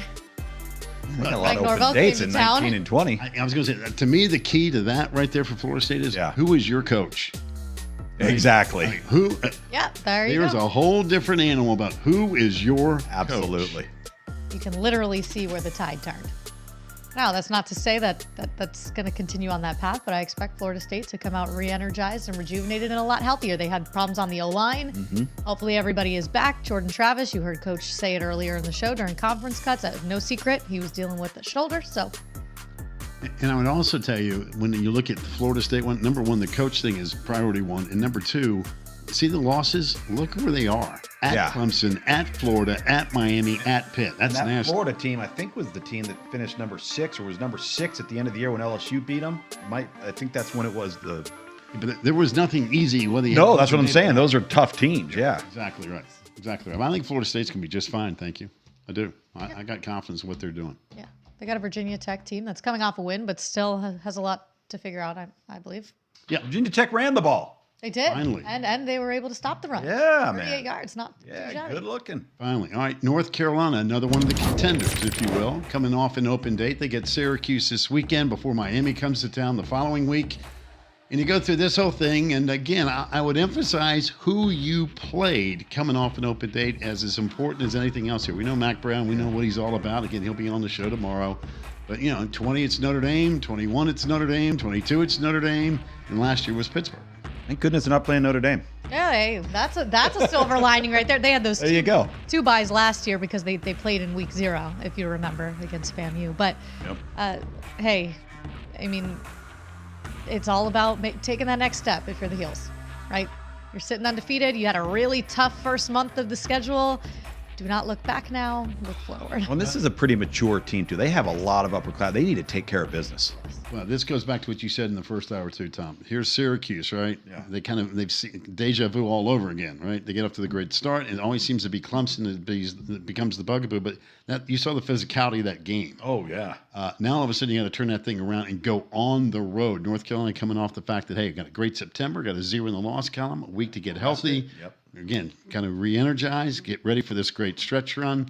I think North Carolina catches Syracuse at the right time, in my opinion. How about, speaking of North Carolina, how about Nate McCollum? Coming out, I mean, guy, I feel like, and I had Georgia Tech a few times, I don't ever remember seeing that version of him.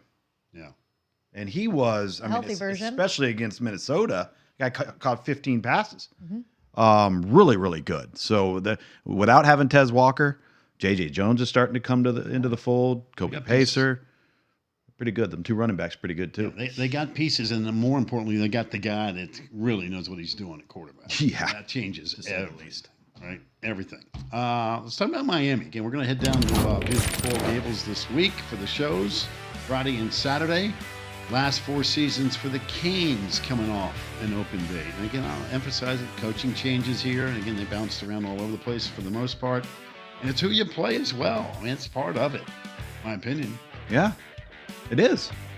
But as McElroy also said, you can't look past Georgia Tech this weekend and eye that North Carolina team that clearly those last 2 didn't go like you wanted it to against the Heels. So you're going to get an inspired, you would assume, Georgia Tech team with a Brent Key head coach who will not be satisfied at all with what he saw on the field this past weekend in terms of just want to play football. It looked like they didn't even want to play football at one point in that game. And you see North Carolina on that list 3 times. Yeah. LLL. I mentioned they've lost 4 straight to North Carolina. They've lost 4 straight to Clemson. Those will be your 2 games coming up October 14th and the 21st. It's really, I think it's when we're really going to find out about Miami. Yeah. They really impressed everybody, beating up on Texas A&M. Now, next level. If you want to go there, that's who you got to be. You're going to find out about the maturity level this week, though, because, listen, you're dealing with young people, 18 to 22 years old. You put on the tape, and you got to sit down and show it to them, and they're going to watch Georgia Tech against Bowling Green, and the whole entire psychological aspect of coaching is that's not going to be the same team that just played last Saturday. Right. You might think it is, but if you go in thinking that's what it's going to be, you're going to get beat, period.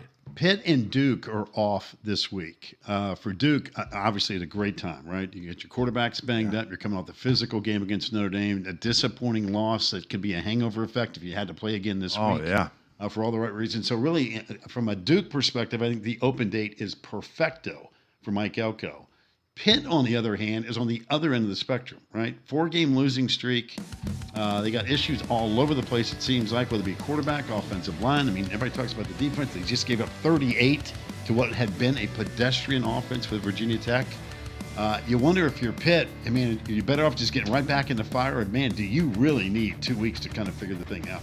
They need 2 weeks to figure the thing out. They really do, and they need their offensive line to get healthy. Yeah. I mean, they are a patchwork infirmary unit at the most really important cohesive position on your team for the most part. If you hope to have any success in the run or pass game, and they're far from it right now. So this thing couldn't come at a better time. Well, and they got to figure out, like, are we going to look? We just saw a quarterback change at NC State. Are we sticking with Fulgerkovic? Are we going to go Christian Veyer moving forward? Those are big decisions that have to be discussed. And you have to, if you are going to make a quarterback change, you have a couple of weeks to implement that and get that rolling. If you're not, hey, what can we do to best help Phil, right? Because they haven't really been able to figure out a way to do that. What's interesting, too, is you almost get the sense that now you see why they weren't willing to switch quarterbacks. Yeah. Like they knew that maybe they made a mistake in the transfer portal and that player is not the player they were expecting him to be. And everybody said, well, why don't you change quarterbacks? And Pat Narduzzi is over here probably going, because this other guy. Because I see practice. Yeah, exactly. You don't. Normally coaches have a better handle on it in the media. And some people are ready and some people are not, right? Yeah. That's just the way that it goes. We asked a question yesterday, Tom, about for the month of September, the biggest surprise and the biggest disappointment in the league. If we pose that question to you, how would you answer that question? Biggest surprise and biggest disappointment. Could be a player, could be a team, however you want to handle it. For the month of September. Oh, just for the month of September? Yeah, not big picture, just for the month of September. I think Clemson has to be one of them from a disappointment standpoint. What Taylor said. So that was biggest surprise was 2 losses. Yeah, well, but it's how they got the 2 losses. Right. It's how they've looked doing it, because it's been so uncharacteristic of their approach and their process and how they've won games. Not only have they gone into games with having the best players, but then they go and they play, for the most part, mistake-free football.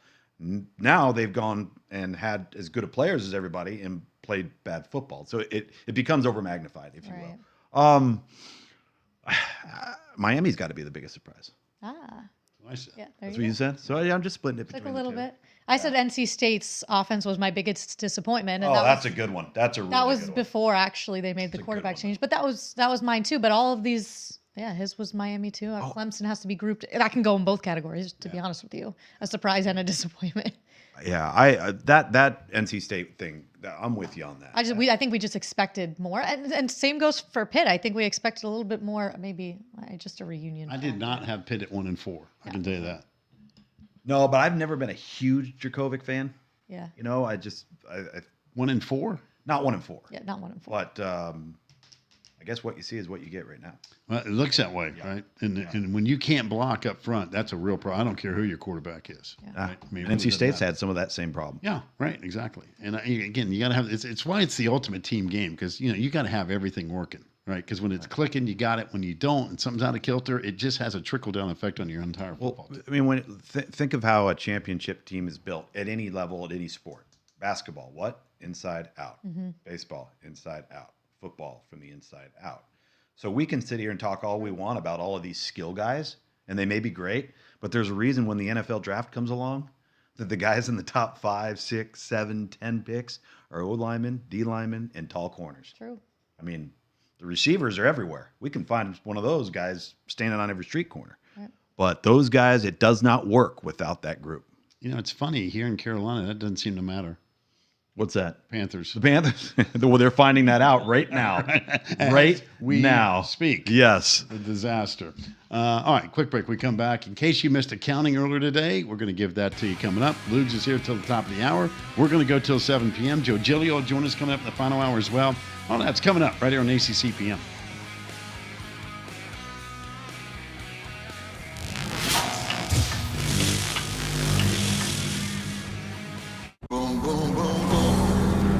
Nissan has a car for everyone. Every driver who wants more. More turbo. More freedom.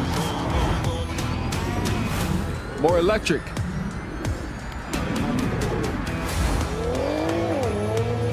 At Nissan, more is all we do.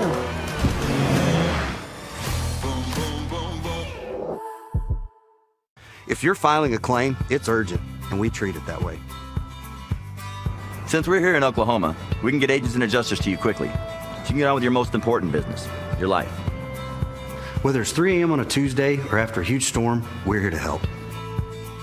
We did it that way when I started 27 years ago, and we're still first on the scene today, because if it's urgent to you, it's urgent to us. Made of and made for Oklahomans. Every year, thousands of athletes disappear in clutch moments due to falling hydration levels.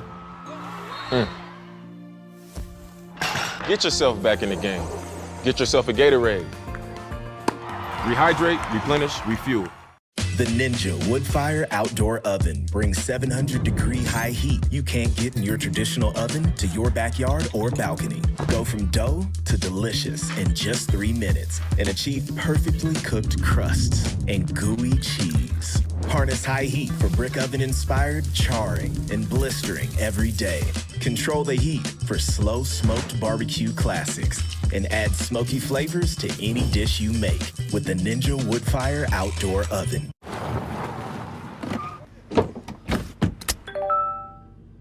Time to spare? Maybe someday. Tonight, Panera. Solving crunch time and dinner with one easy swipe. That's big. Freshly prepared with clean ingredients. Panera. If what I saw is true, war is on its way. We've got to fix this, or Loki will be lost forever. Great. This entire place is going to be destroyed. We have one shot at this. Whatever we do, we're playing God. What could we have done differently? Loki Season 2, streaming October 5th, only on Disney+.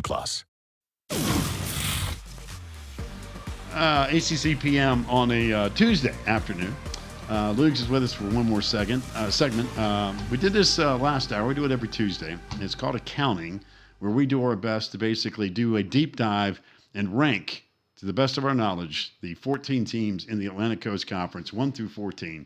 And, of course, I'll throw in a couple extra bonus picks for the Sweet 16. So with that said, Ms. Taylor, you lead the way. I shall show you how I feel heading into week 6 of the college football season here in the Atlantic Coast Conference. I still have my Florida State Seminoles at number 1. They had the week off, so they did not take an L. They look as good as anybody in the country, I would say, so they sit at number 1. I did not move Duke. You might see different from their accounting, but I did not move Duke. I understand.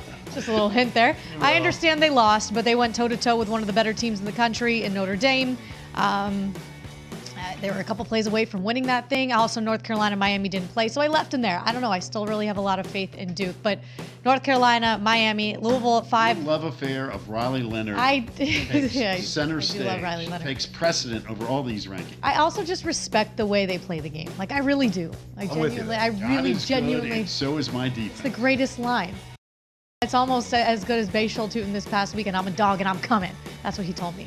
What he put on display there for Virginia Tech. I have Louisville at 5 because I liked what they did. They went into Raleigh. They won in a hostile environment. Was it perfect? No, but I think it's one of those like, hey, you better get it together because you got Notre Dame coming this week. So you walk away with a win with lots to improve on. That's bonus. Clemson's all the way up to 6 for me. They could even probably go higher. They didn't have 2 losses in that column. I just think they're a really good football team. Circumstances just didn't pan out, and they have 2 losses. Syracuse at 7. They just lost to Clemson, but I still think they have pieces. We'll see what they can do against North Carolina. NC State at 8. You have a great defense. That's good, but your offense hasn't been great. So MJ Morris will get the start. I actually really like that plan. We'll see what happens for the Pack. Wake Forest at 9 had a bye. Hopefully they can get their offense going as well, at least in the passing game, and protect Mitch Griffiths and figure out the timing of all that. Georgia Tech at 10. You cannot lose to Bowling Green. I understand you beat the Deacs, so that head-to-head is right there, but your loss is to Bowling Green when Wake Forest's loss is to you. So I still have that sorted out. Pack's shaking his head, but just wait till you see his. Boston College at 11. Virginia Tech, you move up from the basement to 12 because you picked up a nice win. You look pretty good doing it against Pitt. Pitt, you have a long bye week ahead, and Virginia still has yet to pick up a win. But I do feel like they're playing better football than we've seen last year. The end. Luke, any comments there? No. I love the whole love affair with Riley Leonard. I mean, So a one-man pick at number 2 there, right? Yes, it is. That's right. We see how much you love him. You dropped him to 5. Yeah, I dropped him to 5. But see, I'm going to die on this Miami Hill, Mario. So don't let me down. I need you to be mature this week. Yeah.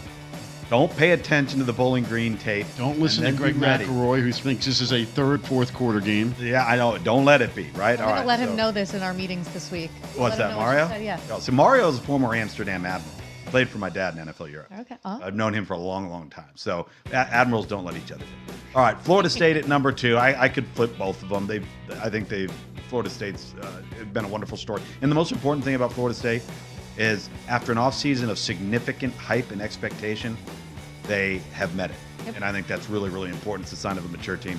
North Carolina, even though there's some parts of that team that I don't quite know what to make of, like I watch them on defense and they're improved, yet they're still giving up explosive plays on the ground and through the air. I think their players are better on that side of the ball. Ironically, 2 of their better players in the secondary are transfers from an FCS school and a Group of 5 school. Yep. Georgia State and East Tennessee State. All right, Louisville at 4. 5 is Duke. Clemson is 6 for the same reason you said, Taylor. They got too many good football players. And if they clean up their act like they did on the road versus Syracuse, there are going to be very few teams in the conference that will match up with them. Syracuse going on the road, big week for them. We know how the season started last year for them, how the season started this year for them, and can they avoid going on a slide? NC State at 8, you just can't allow 13 points and lose the game. Not at home, not when you're good enough on defense. And Dave Doran made a tough decision and probably the correct decision at quarterback. Wake Forest is just kind of sitting there. I could take Wake Forest, Virginia Tech, Pitt. I figure kind of throw them all up against the wall, see what sticks. Boston College, I put Georgia Tech near the bottom here just because it was such a blown opportunity. It was one of those deals where if you get that one, then to have an opportunity to be a bowl team in Brent Key's first year, he's got to be just devastated by this, as does the staff. So what does he do? He gets back to work. He makes some shifts and changes on his staff to hopefully right the ship and maybe come up with an upset in Miami this weekend. And then Virginia. I agree with you, Taylor. They did play better, played more consistent at quarterback. Yes. All right, with Tony Muskett. Man, I love the inconsistency. That helps. Andrea, though, that certainly helps. So that's my 1 through 14. We all agree on the same 7. I'm surprised you, Lugs, have Pitt so high. What's that? You have Pitt at 11. Still. I know. It's because of my complete and utter amazement at Georgia Tech. I still can't figure it out.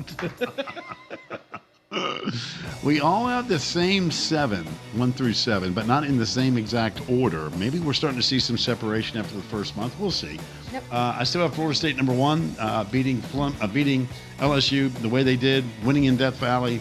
That gets the nod. Was impressed with Miami so far. I like where they're going. Got faith in the Canes. North Carolina Duke. Choose your poison. And that should be a heck of a game coming up next month. Yeah. Hope Riley Leonard can get it 100%. Louisville, been on their bandwagon since February. Why you didn't put them at 4? I really am, actually. Well, here's why. Because Duke has obliterated everything in their wake, and they were literally a play away from knocking off Notre Dame. Yeah, that's fair. I think they've been a little more consistent than Louisville, who had to rally from double digits finally against Georgia Tech, et cetera, et cetera. But you Louisville fans, have been watching this show. I've been telling you in February that this team was going to be the surprise team. They got a chance to make a statement this weekend. Clemson at 6. I think that's where you got to put them with 2 losses. They knocked off Syracuse. That's where I think the line's drawn. And then I think really, quite frankly, 7 through 14. Throw them all up against them. It's kind of like, hey, who's hot today, right? I mean, we could have an incredible round robin with all of them. And if you're upset your team's 13 and not 8, go win a game. It can all change literally within Is that how it works? Go beat Virginia Tech last week. Right. Just show up and play good. You got it. So, again, to me, from Wake to Virginia is like, whatever. Whatever makes you happy. 15 this week is food poisoning. At least that's the word. With Pat McAfee, that's why you see his face there. College game day in Durham. He wasn't feeling too good. Apparently during breaks, Kirk Herbstreit had to dodge, making sure they didn't ruin that $5,000 suit. So, Pat, man, be careful with what you're eating out there. Be careful on the road now. Got to know what you're doing. I know you're a West Virginia guy. West by God, Virginia. West by God, Virginia. I got family in West Virginia, so I know how you go up there and hunt. You shoot something, you eat it. You got to be careful what you eat when you're on the road on game day. 16 is for all you idiots at the University of Mississippi.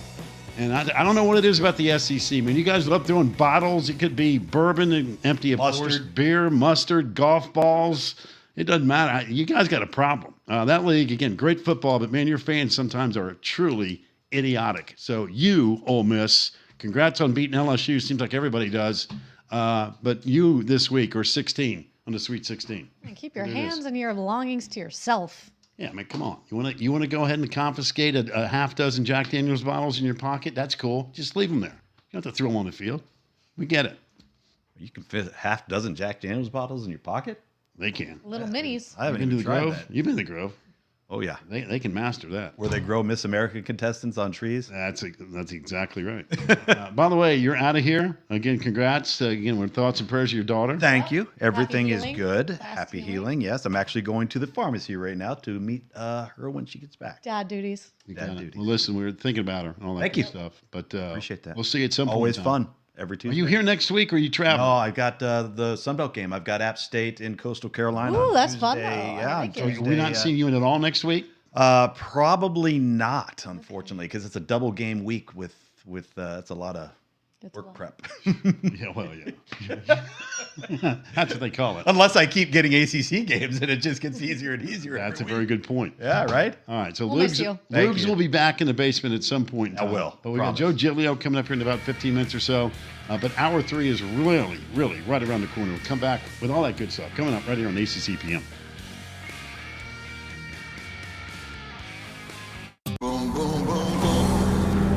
Nissan has a car for everyone. Every driver who wants more. More turbo, More freedom. more electric.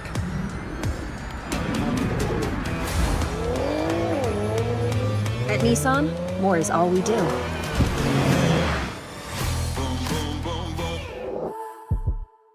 Welcome to Freddy's. We must be new security guards. I loved this place as a kid, but it's shut down. What is she doing here? I couldn't find a sitter. Have you met them yet? Met who? Hello? Security hires never last. Can we go home now?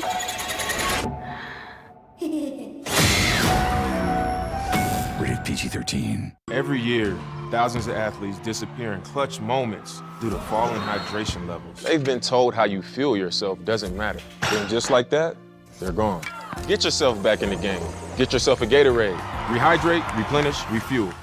Some people just know what road to take. Those are the people who know to choose Allstate. The service road is faster. Turn left.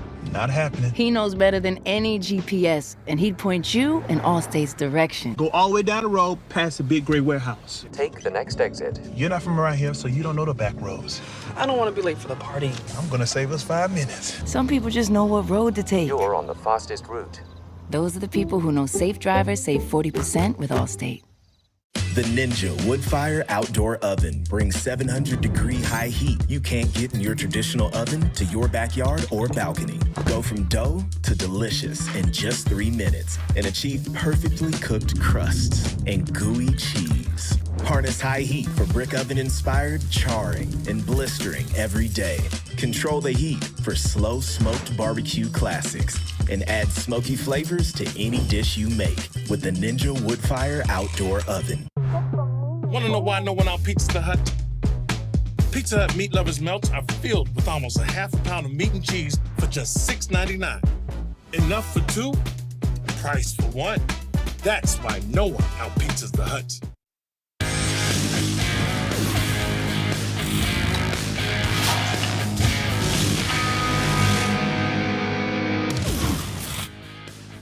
ACC PM. I just got a note. I was just sitting there laughing. Oh, no. I just got a note from my man, Drew Rothrock. Drew, if you're watching, I know you are. He said, I just literally walked in and turned on the tube. Who was the guest with the red shirt? That's what Drew wanted to know. That's Tom Luganville, by the way. With his fratty tea. That's it. You got it. McElroy, give him a hard time. All right. Joe Giglio will join us coming up here in about 15 minutes. He does a podcast with Joe Ovius, and they cover everybody and their brother, and especially in the Triangle. Yep. So we'll get Joe's take on NC State and other stuff and all that stuff. And in case you missed Tyler Brown yesterday, who's now been the new freshman wide receiver sensation for Dabo's guys. He was on with us yesterday and was terrific. He's great. And he's going to be a star. Yeah, it seems that way. Hard to believe he's a true freshman the way he handles everything. So if you missed it yesterday, you'll get that coming up around 6:30 tonight. So that's the game plan as we go till 7 p.m. tonight on the show.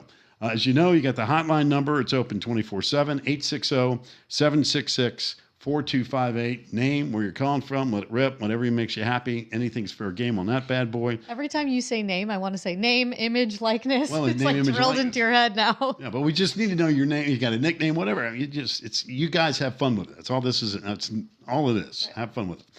So that's out there for you. Wait, with that being said, we did get a call last week. Someone was asking me, it was a husband saying, Taylor, my wife really likes your sweater. Can you please tell me where you got it from so I could buy it for her? That's one of the calls we got. Literally, you can call about whatever you want. And if he's watching, I just wanted to let you know it's very old, but the brand is Lush. So I do not gatekeep where I get my stuff. So go for it. Make your wife happy. Wow, I didn't know. We're all about the viewers, making them happy. Yeah. Isn't Lush the place where you get the yes. the bombs? Yeah, they have like the lotions and bath bombs at the mall, but different. Lavender bombs, they call it's them. great. Yeah. Great lavender lotion, by the way. That's what I thought. Yeah. You know why I know that? Why? Because you have 2 daughters and a wife. That's exactly right. And yeah, I'm sure they've dragged you in there. Give, never take. There you go. What you got to do. We like that. The key to happiness for all you guys out there. I'm just telling you, give, never take. All right, this week we're going to give you some games in week 6. Again, Pitt and Duke do not play. Right? Do not play. Here is what it looks like coming up this week, Dave. It's a solid slate. You got several teams, our top teams, coming off their bye weeks, which is exciting stuff. There you see the ones highlighted are here on ACC Network. But Florida State's back in play. You have Wake back in play. You got North Carolina back on the docket. And then we're going down to Miami. And there's a little something for every single game that feels meaningful. Every single team has a little something to play for. Well, we got 4 conference games. You got 4 non-conference games. Obviously, the non-conference game is highlighted with Notre Dame at Louisville. That'll be the one that really will drive some eyeballs just to see, number one, how do the Cards stack up 5-0 start? Again, it's not going to affect their ACC race. But from a national perspective, this is one of those narrative games we're always talking about in this league. And for a team like Louisville that wants to kind of get back into that conversation, this is their moment, quite frankly. Right. This is the game. Hey, you want to stir the pot? You want people to go, hey, man, did you see the Cards last night? This is it. I mean, you knock off Notre Dame, who's won 30 consecutive regular season games against the ACC, coming off that thriller against Duke over the weekend. This is your moment, Louisville. Again, it will not affect whether or not you're going to be in Charlotte or not for playing for an ACC title. But it's the kind of game that Louisville fans have been waiting for in their house. Place should be absolutely hopping Saturday night. Yeah, what it does for your brand and what it does for your team's confidence in order to make it to Charlotte too, right? Like you can really prove a point here in year 1 for Jeff Brom. It's going to come down to, of course, the trenches when you're playing Notre Dame. Duke was able to handle the situation for majority of it. They made some great halftime adjustments and were able to come back in that second half. But for Louisville too, hey, the defense did its thing against NC State this last week. Not that NC State's offense has been explosive by any means, but can they run the football against Notre Dame? That is the question. They were not able to do that against NC State, so I think that's where it all lies. It starts on the ground, ends on the ground. Well, Louisville's going to have to. If Louisville brings me the NC State performance, they will not win this game Saturday night. No. They're going to have to play much better than they did against NC State. I do think the Cards catch Notre Dame at a good time. I think emotionally, it's hard to be up 3 straight weeks. And Notre Dame, to their credit, with their schedule, Ohio State at home, tons of hype. They lose a heartbreaker. Last week, all of a sudden, they find themselves 2.5 minutes away from going, hey, we're getting ready to get kicked out of the college football playoff since we don't want to join a league. Talking to you guys. But they found a way to win, right? Critical game. I mean, just unbelievable clutch down the stretch to win the game. Now you're going to get up again. Primetime game on the road. Hostile environment. Team is red hot in Louisville. And you got USC next week at home at your place. That's 4 straight nighttime, primetime, big-time games. It can grind on you. So I think Louisville catches Notre Dame emotionally at a good time. Now, are you good enough to do something about it? Well, that's what we're going to watch the game Saturday night. And I think for Louisville, maybe last week's 13-10 win where they had to climb their way back into it. Maybe was a good reality check for them because they had put it on Boston College and it was like, oh, we can do anything at will. And then you realize you play a better defense. It's not going to be as easy. You make a couple of mistakes if you're Jack Plummer, you're going to have to climb out of a hole and figure it out. So in my opinion, maybe that was a good reality check for the Cards to say, hey, you got to be a little bit better than that. You know, when I look at this lineup, the team that I think has the most pressure on them this week, you may laugh at what I'm about to say, I think I know. is Virginia. Yes, I would agree. I think Virginia at 0-5, given what ended last year and what they've had to live with all that time, and now you get off to the start that you do. And there's been times that you've played well, right? I mean, you had the lead against JMU late, couldn't close. Quick start against Maryland, up 14, got blown out. Quick start against BC last week, lost the. I mean, they've had moments, but at 0-5, with what happened at the end of last year, here comes William and Mary to your house. This feels like a must-win for Tony Elliott this week. And I hate doing that kind of stuff to coaches and teams, but with all the stuff that's going on with Virginia, you got to get a win. I mean, you just have to get a win. And if you can't knock off William and Mary at home, that's a problem. You have to get the wins where you can get them. When you're in a season of rebuilding and figuring out your identity and coming off of everything from last year, they've now lost 8 straight dating back to last season. These guys in the locker room just need to know what it feels like to celebrate with each other, right? To walk out of there with a smile on your face. It gets old after a while and it'll weigh on you. And to your point, it's not like they've just been getting blown out of the water. And it's like, well, by the third quarter, you're like, it is what it is. It's just not our game. It's not our year. Like, they've been there. So it's been like the high of almost winning and then just being punched in the gut a couple of times. That'll wear on you. So with that being said, I would love to see them just be able to walk off with a smile, feel that sense of winning. Hey, we are taking a step forward, which is what they need to do. I thought before the season that Boston College and Virginia Tech would be bowl bound. I thought they could get to 6. BC got off to a really kind of a sluggish start unexpectedly from what I was expecting to see. But they did get the win last week against Virginia. This week at Army, we saw Army kind of push Syracuse around for a half before the Orange just said, enough of this nonsense. Let's go take care of the game, and they won it. BC, to me, if you're going to get to the bowl game, you kind of let one get away that you shouldn't have early in the year.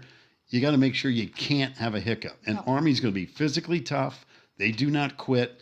And BC's kind of got that workman mindset, workman-like mindset as well. Kind of an important game, I think, for BC. If you're thinking, hey, can you get to 6 and get to a bowl? This has to be a W. It's a must-win if you want to get to 6. But for Jeff Hafley's squad, for a defensive-minded coach, this is where it lies, right? Go stop Army on the ground, make them one-dimensional like Syracuse did in the second half. They had -4 yards rushing in the second half, Army did. Force them to throw the ball, and then we can win the football game, right? So this is, hey, looking at you, defense. Go do your thing. Go fly around and be that aggressive defense that Jeff Hafley was so high on that defensive front heading into the season. Let's see you do your thing. You know, that's why I think that the non-conference schedule this week is intriguing to me. Again, I know we've talked a lot about the conference games already. But like Marshall and NC State is another one of those kind of games. I just think that NC State's season, they're going to look back at that Louisville game and go, man, as Tom said earlier, you play defense like that, you got to win that game at home. Right. Has the offense been sputtering? Yeah, it's been wildly inconsistent. But now you make the quarterback change, and you're looking almost for that instant spark. This is a good Marshall team. They've already beaten Virginia Tech, so it's not like, hey, we haven't beaten an ACC team before. Oh, yeah, they did just 2 weeks ago. It feels like an NC State at home, where they've been traditionally really, really good the last couple of years. This feels like one of those kind of games for Dave Dorn from a momentum standpoint for the second half of the season. You hope the quarterback change gives you a little spark, some offense. The defense continues to play well. But this is another one of those kind of games that I don't think this is going to be as easy as it. A lot of folks are going, Marshall is supposed to beat Marshall. I'm telling you, man, the herd can play. I mean, they ran the ball all over Virginia Tech, which I know at that point they did much better against the run. The Hokies did this last week than they did against Marshall. But this is Dave Dorn looking at his team and saying, hey, look, all you needed last week was 14 points, literally. So defense, keep doing your thing. All I need you to do, MJ Morris and the offense, is don't turn the ball over either. Like, just take care of the football, play within yourselves, and maybe you have a chance. 2 touchdowns is all you needed last week for a win. Well, the difference between 3 and 4 and 2 feels like a million miles. Right? It really does. And the schedule's tough on that back end for NC State. So, you're coming off a season last year where you had to rotate through 4 different quarterbacks and you made it to 8 wins, right? You made it there, even though it was a struggle. This year, it's going to be hard. It's going to be an uphill battle to even hit that mark. These are the games you have to win. And we talked about, and again, at least I thought NC State had the best home schedule of any team in the ACC. They had great success until they lost their last home game last year and snapped a winning streak. I think it was at 17 straight when BC got them late. Right. They've already lost at home this year to Notre Dame. No shame in that. The Irish were really good. Mm-hmm. Lose last week to Louisville, a game that they probably sit back and kick themselves. So that's 2 home losses already. Here's a Marshall team that you got to figure, hey, at home, take my chances. We go win this game, off to the races. You look down that schedule that's coming up at home, where State's been really, really good over the last couple of years. Sometimes you lose that edge where people go, oh, man, here we go again. This is a really important game for NC State, in my opinion. And I really hope the fans show out like they did the other night. The fans have always been supportive. The NC State Nation shows up for the football game. And everyone loves a backup quarterback. But they want the W's. I mean, at some point in time, you got to win. The game we really haven't talked about as much today is Wake Clemson. The Tiger, I liked what I saw with Clemson Saturday. Yep. And I thought there was an aggressiveness to the defense, which I thought was lacking a little bit early. Seems like Cade Klubnik's getting better week in, week out. They're still banged up at wide receiver. They kind of need Antonio Williams back. There's a chance he's going to play this week. That would help. It's homecoming in the Valley. I know how that works, given the fact I've had 2 daughters, and I'm a graduate from there as well. So it will be packed. It will be loud. It will be crazy. And by the way, the Tigers have beaten Wake 14 straight. Dave Dorn's had great success. Excuse me, Dave Clawson's had great success, but he's had a real problem with the Clemson situation. Right. Tigers have been good. And this is Clemson coming back home after they lost to Florida State in that building, right? So the fans will be rejuvenated. They'll be excited to be there. And it's their only October home game. Right. So, it's going to be rowdy in there. My thing here is Wake's coming off of a bye. What have they been able to tweak on the offensive front, right? Mitch Griffis has made some mistakes, but he's also been under pressure a lot. They lead the ACC in sacks allowed with 18, and you're going up against a Clemson defensive front that we just watched at Syracuse bully them. Right? So that's going to be the chess match in that one. So can Mitch Griffis protect the football? Can they protect Mitch Griffis too? Can they get the timing down? He's in a new system. He may not be young, but he's a little bit inexperienced. And then the way they play football is a little bit different. So we'll see what Wake has to offer against a Tiger team that I think is continuing to trend up. Yeah, it seems that way. It feels that way. It does. So we'll see where it goes. You never know with all this stuff. It was a fun game last year. Last year's game was unbelievable. Shootout. I mean, that was just an absolutely good. That game was drunk. Yeah. Yeah, it was. Because I still remember we were down in Tallahassee when that game was taking place in Winston-Salem, and I can't remember. Wasn't that the game that the ESPN kept cutting in on the baseball game during the game? Oh God! I was screaming. We were waiting on Aaron. I was yelling at ESPN executives while working for ESPN. Going, what are you guys doing? Man, we want to watch the football game. Who cares about the Yankees? Yankees suck. Yeah, I said it. They did. And by the way, congratulations to the Yankees and the Mets for all you New Yorkers and the Padres. All 3 of you guys spent more money than anybody else this year in baseball, and all 3 of you will be on the couch with me watching the playoffs, which gets started as we speak. A little baseball news for you today. Throw that one in there for today. It's good. All right, so that's what we got coming up. Quick break. When we come back, Joe Giglio, bottom of the hour, Tyler Brown, in case you missed it. He was outstanding. All of it's coming up your way as we go till 7 p.m. right here on ACC Network.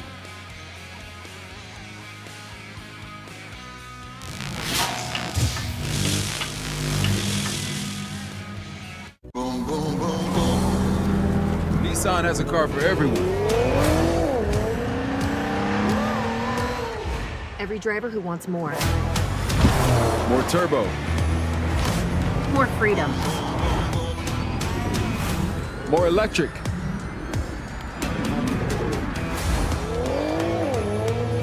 At Nissan, more is all we do.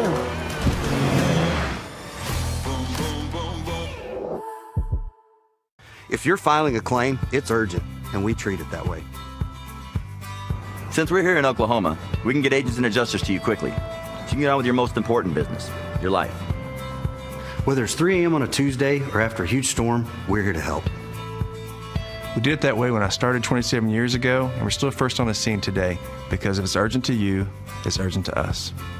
Made of and made for Oklahomans. If you don't know about Xfinity Mobile, Well, now you do. It's the fastest mobile service around.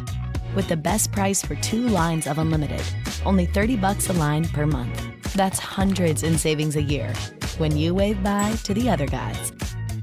All on the most reliable 5G network nationwide. You really shouldn't walk out the front door without it. Switch today at xfinitymobile.com. Every year, thousands of athletes disappear in clutch moments due to falling hydration levels. They've been told how you feel yourself doesn't matter. Then just like that, they're gone. Get yourself back in the game. Get yourself a Gatorade.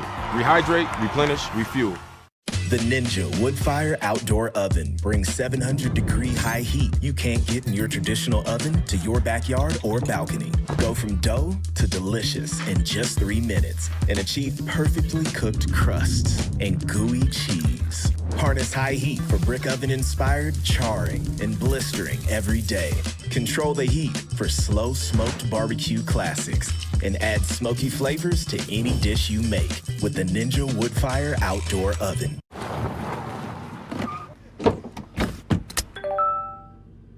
Time to spare? Maybe someday. Tonight, Panera. Solving crunch time and dinner with one easy swipe. That's big. Freshly prepared with clean ingredients. Panera. It's clear that we need a spark on that side of the ball. And MJ Morris is going to take over as our starting quarterback, and he is ready to lead the offense. As I stated in the past when I was asked, it was my plan and our plan to redshirt MJ and allow him an opportunity to develop behind Brennan. But plans sometimes need to change, and the time is now because it's what's best for our team. And MJ's excited, for the opportunity to lead the football team, and I do believe that he's ready. What this team needs right now, it needs a spark, and I do believe MJ can be that for our offense. But let me make this clear, changing the quarterback, everyone has to be better. This isn't throwing Brennan under the bus and pinning it on him. It's the opposite, It starts with me, and I own that. Everyone has to be what changes. Dave Dorn, kind of solemn, but understands what's in front of him. And now we're joined by Joe Giglio, co-host of the OG podcast with Joe Ovius in the Triangle in the beautiful part of the world of Raleigh, NC. Joe, you just heard Dave Dorn. I know you guys have discussed it ad nauseum. Do you think this quarterback change is going to be the spark for NC State as we now kind of roll into the second half of the season? I'm not sure, Pack, but I do know it's about the only move that Dave Dorn has to kind of try to save this season. And that may sound alarmist at 3-2, but you start looking at what NC State has in front of them. And to me, this is a must-win game against a dangerous Marshall team. And I think by putting MJ at quarterback, you're giving yourself a chance to reinvigorate this team. Because quite frankly, what we've seen so far, the barely escape, kind of a miracle escape against Virginia. They were obviously not impressive against UConn. You had the home loss in the rain to Notre Dame. And then, the way that they lost to Louisville, with just the complete ineptitude on offense. I think you have to go back to your defense, which has tried so hard to carry you through this 3-2 start, and say, okay, we're going to try something new this week. And it just might be MJ Morris. Okay, Joe. So offensively, what other issues really stand out to you that you feel like, yeah, you can throw MJ Morris in there, but this also has to be fixed if you want to see a win against Marshall this weekend? I hate when people make excuses because they're not excuses. It's a reality. You look at NC State's offensive line, and they're missing 40% of who they thought their starters were going to be. And I thought the biggest problem on Friday night against Louisville was the offensive line was just not good. And there is some hope that Dylan McMahon, they're one of their top players, will be back this week at center. That's certainly going to help. I want to see a little more creativity out of the offense as well. I've made a career now out of second guessing offensive coordinators in the Triangle, but I don't know about you, but I don't know how you can draw up a play for a Friday night showcase game when you script your plays and the first play of the game is a designed quarterback draw when your quarterback is not Cam Jarrell Newton or, it has to be somebody of that ilk. It can't be Brennan Armstrong. So for me, there needs to be a little bit more creativity there too. Now, I'm sure Robert and I could say, hey, Gilio, I know I've forgotten more about football than you'll ever know. But I have a rule. Sometimes you just have to say something out loud and just see how ridiculous it sounds. Like, well, let's open up this Friday night showcase game against an unbeaten ACC team with a designed quarterback draw. Cool. Again, you guys are sitting right in the heart here of NC State land. What's the fan base right now? Because this is a great home schedule. NC State fans have always supported this program. It's a rowdy place to play. And, man, when it's winning, it's a great spot to watch a football game. But, again, you mentioned Notre Dame lost at home. Louisville lost at home. This game, without question, as you just said, is dangerous. We've already seen Marshall beat up on Virginia Tech and win this game. This team can play. And they're going to come down here and go, guess what? It's fun playing the ACC. Let's go get another one. But where is the NC State fan base big picture with Dave Doeren and given his success in Raleigh?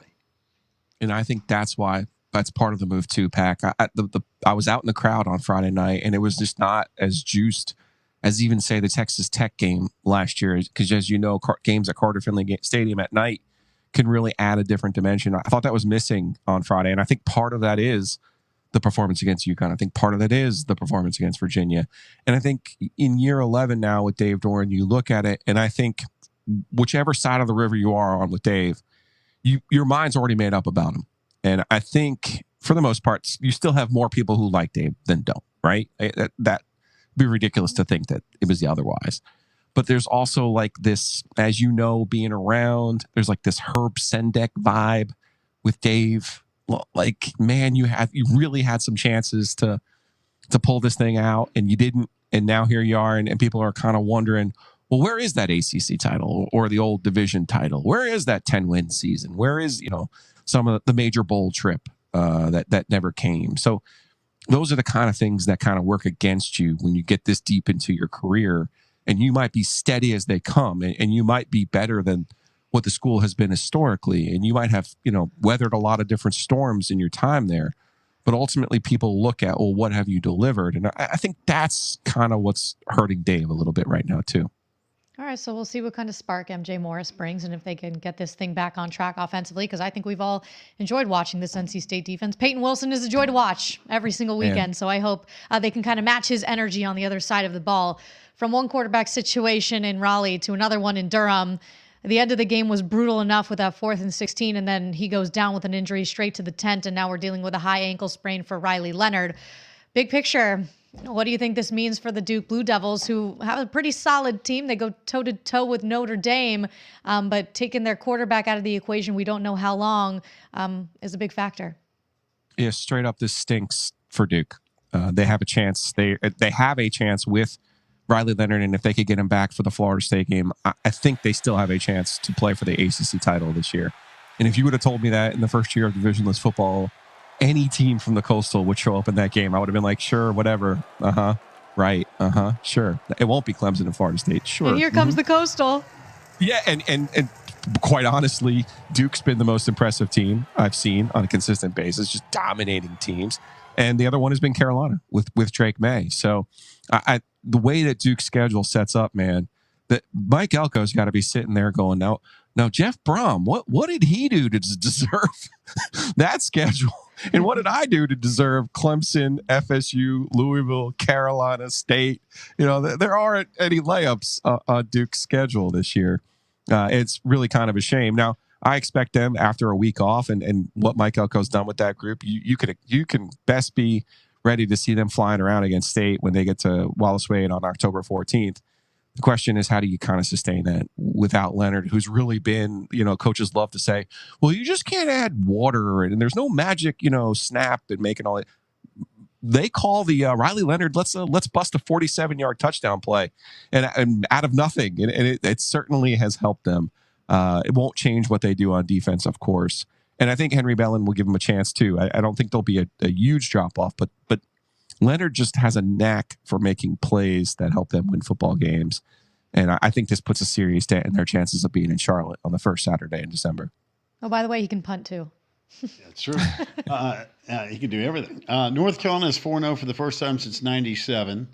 Mac Brown's beaten some good teams. They've knocked off somebody from the Big Ten. They've knocked off somebody from the SEC. They knocked off App State in overtime. They hadn't won an overtime game in forever. They go to Pittsburgh, no problem there. Drake May's not had to be the ultimate superstar, which tells you that their team is better, big picture, because you know he can turn it on anytime he needs to. What's there not to love about North Carolina as we now kind of rolled into October, Joe? Not one thing. Not one thing. Their run defense was tested there by App State, but they found a way to win that football game. And then, quite frankly, the next week play a team in Minnesota from the Big Ten that was supposed to push them around and bully them on the ground, and they couldn't. So I love all of the tests that Carolina have passed so far. And, Syracuse is probably a game they win on Saturday. I'll be stunned if Syracuse has the firepower to come down here and win. But Miami's one that's probably circled. We're not talking about Miami this year because I think all of us who follow the league have Miami fatigue of them letting us down year after year after year after year when so much is expected. But this might actually be one of those pretty good Miami teams. We'll know more about the Canes when they come up to Chapel Hill on the 14th. You look at the rest of Carolina's schedule, and I mean, that close with Duke, Clemson, and State, if I could really see them being 9-0 in that November stretch, and I could really see them being in Charlotte again this year, even with a loss. So there's just so much talent there at Carolina and Drake May. You're right. We haven't really seen the same guy from last year because they haven't really needed it. Because Amarian Hampton, a kid here from Wake County, he's been lights out for them. Joe, does the combination of Mike Elko's success last year and what Duke has already proven this year, and we're here talking about Mac Brown, first 4-0 start since '97, is this adding to the angst of NC State and Dave Doeren a little bit? Of course, this. Like States has tried to carve out, ever since Chuck Amato, they tried to carve out their identity as the football school in the Triangle. And for Duke, really, Mike Elko has just been instant success. It's been really miraculous what he's been able to do. And then Mac, I think this has been coming for Mac. The recruiting classes were such that you're going, okay, they're adding talent. They're adding talent, and it's just not showing up quite yet. And I think part of that equation that we've missed is these are now 5th and 6th and 7th year players in college football. So it's hard, even if you have a top 20 recruiting class, top 15 recruiting class, for a freshman to make a difference that first year. Well, now Mac's classes have kind of matured to the point where they're 3rd and 4th and 5th year players. And I think that's making the world of difference for them. And they've, I think they probably had a little addition by subtraction on the defensive side too. But you're absolutely spot on. Nothing happens in a vacuum in the Triangle. Nothing. So, you have the push and pull always of the universe in basketball, and you have it in football too. And quite frankly, we're not used to Duke and Carolina, first time since '71 that they were each off to 4-0 starts. We're just not used to them being good at the same time. And certainly with State, it becomes magnified again because you're saying, well, what have you done while those other teams were down? And now all of a sudden you see those two blue schools on the come up, and you're still over there in your text thread with your friends going, well, I mean, we won the women's cross country national titles. That was really cool. Well, that does count too, by the way, that hardware. Hey, volleyball just upset Louisville. That's true too. There you go. Joe, listen, keep up the good work. Tell Joe Obies we said hello as well. We look forward to seeing you down the road at some point in time. Absolutely. Appreciate you guys having me on. You got it. Thanks, Joe. Joe Giglio, the OG Podcast. When we come back, in case you missed it from yesterday, Tyler Brown, a true freshman, making an impact for the Clemson Tigers. He joined the show, and it's coming up next right here on ACC PM. Boom, boom, boom, boom. Nissan has a car for everyone. Every driver who wants more. More turbo. More freedom. More electric.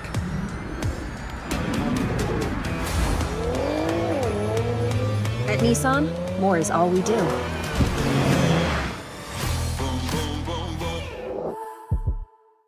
If you're filing a claim, it's urgent, and we treat it that way.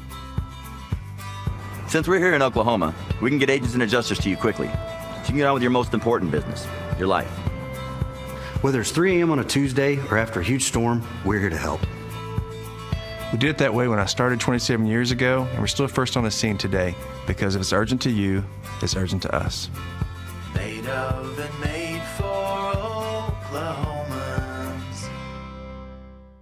Every year, thousands of athletes disappear in clutch moments due to falling hydration levels. They've been told how you feel yourself doesn't matter. Then just like that, they're gone. Get yourself back in the game. Get yourself a Gatorade. Rehydrate, replenish, refuel. They say Rome wasn't built in a day.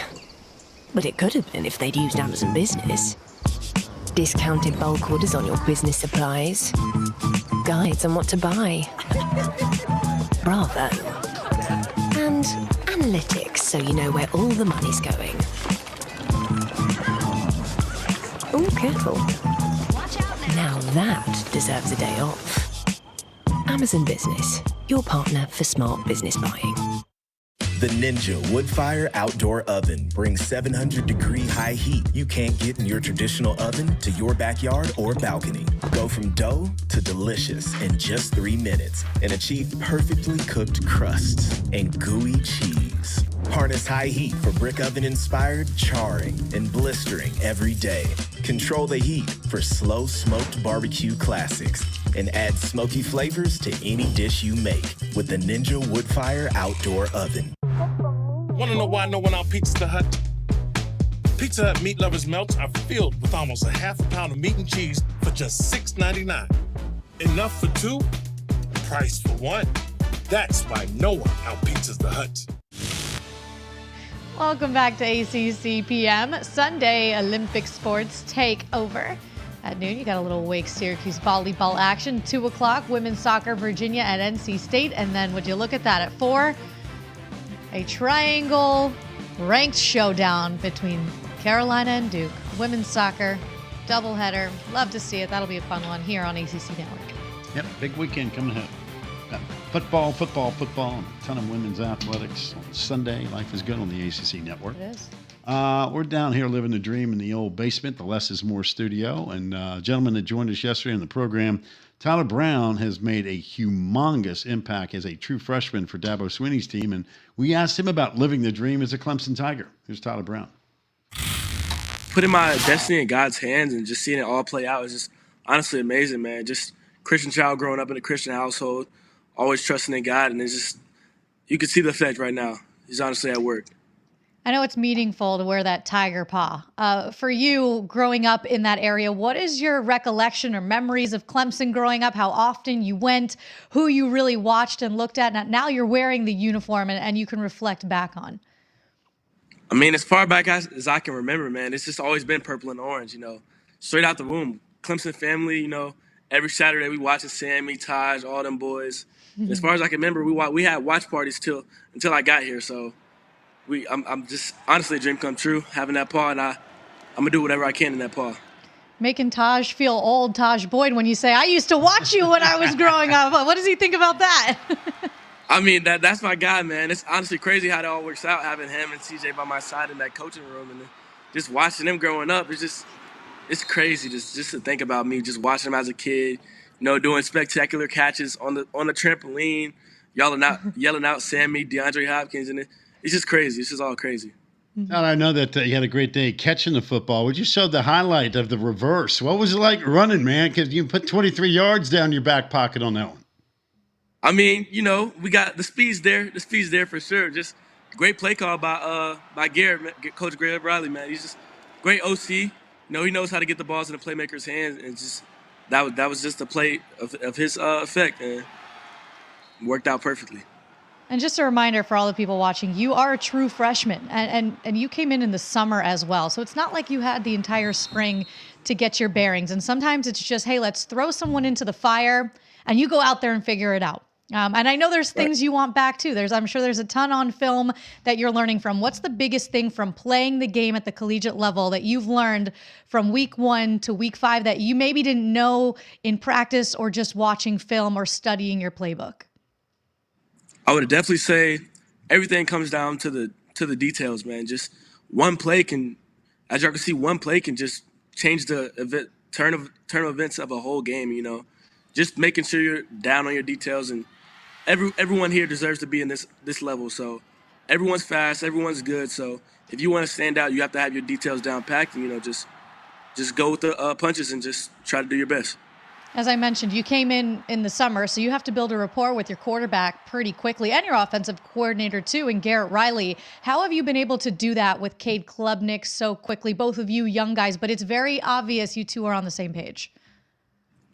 Just Cade being on the same offense as him, you wouldn't even think he was a young guy, man. He's just so smart. He's just so teaching everyone in my wide receiver room, just keep me under their wing, making sure I know what I'm doing when I'm on the field. They just help me in practice each and every day, correcting me. Coach Grisham, I just have a great support group around me, and it's all starting to turn out really well. I'll tell you what's impressed me the most, just putting my feet up watching games every week. The Clemson wide receiver core has been obviously discussed ad nauseum. It seems like the last couple of years. Cole Turner goes out with an injury. He's out for the season. Antonio Williams coming off a great, spectacular year. He goes down and has been injured the last couple of weeks. It's like next man up. And here you are, true freshman, amongst all these five-star guys, right? I mean, your attention to detail, knowing that, guess what? My opportunity's coming up. From a mindset standpoint, for a young guy walking into a program like Clemson with all that success, what have you done mentally to prepare for what now is in front of you for the rest of the year and your career? Honestly, man, just blocking out all the noise is really taking me a lot, man. I talk to my parents every night, and my mom just makes sure I stay level-headed. She's my rock, man. My father, he's just seeing them smile, man, just makes me want to go do it even more. And just knowing that they still going to work every day, that's a pretty good motivator at the end of the day. And just putting things in God's hands, at the end of the day, what He wants to be done will be done. He's really blessing me right now. Speaking of the people that have to step up, we can brag on one of the other receivers in the room, in Troy Stellato, who I know Coach has raved about, but he hasn't even had a chance really to show his stuff because he's been dealing with injuries for all the years he's been on campus. I know he's kind of new to you too, but to see him go out, score that touchdown this weekend, what kind of player can he be? Because I know you watch him behind closed doors in practice. You've probably seen more out of him than we really have out here in the outside world. Man, Seeing Troy make plays like those, man, it's not a surprise to the guys that's beside him, because we see the type of work he puts in. We see how hard he goes in practice. Man, he's a dog. He's a dog, and he deserves to make those plays, and there's definitely going to be more plays in the future being made by him. Tyler, I'm curious too. Clemson 2-2 going into the game last week. It felt like a culture win for the program. Everybody dumping on the Tigers, man, they're 2-2. They're not doing this, they're not doing that. You really find out about a program when people start putting doubt on the outside. I know you just said a second ago you clear out all the outside noise, but what's it like for a true freshman to walk into a room like that and watch leadership take over before you have to go on the road? Hey, you guys were a homecoming game last week for Syracuse, walking in the loud house and all that. What was it like watching leadership and culture take over a program last week? I mean, just seeing those leaders, even in Coach Sweeney, just seeing them always stressing, always we working together, just staying together, keeping everyone together, working from the inside out, and that just really lets you know and makes you comfortable in where you're at, and makes you know that you chose the right place at the end of the day, man. Because we always gonna stick together. We're gonna play for the love of the game. We just all love each other, man, and we're just gonna do whatever it takes. Who player-wise has really led this charge? Because look, at the end of the day, the coaches can preach it, but you guys are between the lines playing. So who player-wise has really been that voice to get this back on track? I mean, we have so many leaders in this locker room, man. I need a list, man. I would start by saying Cade, man, the way he's just grown. I just love seeing it from last year and being that freshman, and then coming in this year as still a young guy and just leading this offense so poised. And he's learning each and every day, man. And just other guys, Will Shipley, even guys that don't even see the field often, they lead this team, and that's what I love most about this team. Even there's no one guy that thinks they're better than the other, man. We all accept teaching, and we all just want to grow together and just do whatever it takes to help the team. Hey, what's it like for this freshman class? I mean, because obviously we're talking to you today. You're coming off a spectacular performance, but like TJ Parker has been absolutely a beast on the side. Peter Woods, we know about, guys in the secondary. This freshman class in which you're part of that's getting plenty of playing time, that's got to be a neat combination and bonding for all of you guys that are actually out there not only playing but delivering in a big way. Oh yeah, man. We have a great class. P. Woo, TJ, y'all see what they can do, man. They're absolute dogs, man. We got some guys that y'all haven't even seen yet, that I should just say for the next few years, y'all should be ready for, man. We got some dogs in this class, and I'm just ready for the world to see them, man. We gonna take it day by day, and they're gonna get their shot for sure. Yeah, we're starting to see it. P-Woo is what I'm going to call Peter Woods from now on, since you just called him that. Makes him a little less intimidating. Or sir. Or sir, yeah. I'm running the other direction if I see Peter Woods. But TJ Parker, though, sometimes gets overshadowed because we talk so much about Peter Woods, but he had a great game this weekend. Okay, Tyler, if it's a Sunday afternoon and you're done with everything you have to do for the day, because I know there's really no days off when you're watching the NFL, right? What receivers are you eyeing that you really love to watch, or that you feel like your game maybe resembles, that you try to pick from? Is there a few specifically? If I had to choose one, I would definitely have to go Stephon Diggs, man. Like I said, coming in college, details, man. He's a craftsman, man. He very detailed in his routes. You know, he's not the fastest on the field, but just what he knows about the game and how he just knows how to get open. And I would just say he's a craftsman. By the way, I know growing up in the upstate, what was it like touching Howard's Rock and coming down the hill for the first time? What was that feeling like? Unbelievable, man. When I heard those fireworks go off and just running down that hill with all my teammates, man, it's just the type of feeling that you'll never forget. That first time running down that hill, man. It's just honestly a blessing, man. I'm just ready to do it again this weekend. By the way, you know, that for folks that don't know, and Taylor found out, you know, there's a little hump down there. I mean, you got to really pay it. That's not like just going down the street with your buddies. You really have to pay attention, don't you? Oh, yeah, man. You don't pay attention to that one, man. You might end up face first at the bottom of that thing. I ain't gonna lie. But, you know, we some athletes. We make it work. Ain't worried about no hump pack. We got this thing figured out. Yeah, fireworks. They also have a cannon, by the way, which scares the living daylights out of me every single time. Well, now you're prepared now. Yes. But you're prepared. Virginia Tech has fireworks and a cannon. Every time I'm just like, no more. We'll jump you down there as a sideline reporter. Head on a swivel, Taylor. By the way, we appreciate Tyler joining us yesterday. Awesome. And my understanding is that we've got a caller that was on the infamous ACC PM hotline. They wanted to chime in. So check this out. Hello, ACC. This is Jacob G. from South Carolina. I know y'all talking about my true freshman, Tyler Brown. Give him the love. He deserves the love. He's a beast. He's a true freshman. But I know y'all didn't say that he's a 3-star. There's a 3-star wide receiver playing like a 4 or 5-star wide receiver. Let's give a boy some love. It's a 3-star. I'm glad we got him. Tyler Brown. Go Tiger.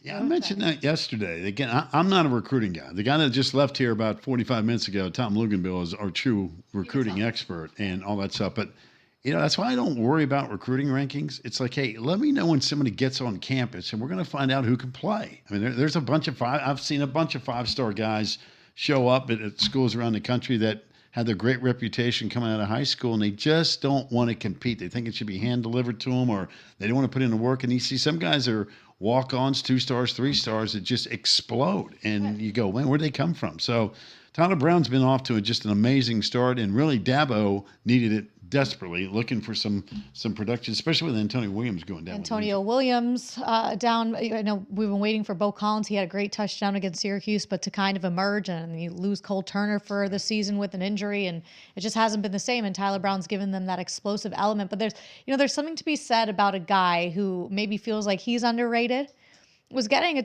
ton of offers, maybe not to the big schools, and then the local product who has a pride in playing for Clemson, right? That means a lot to him.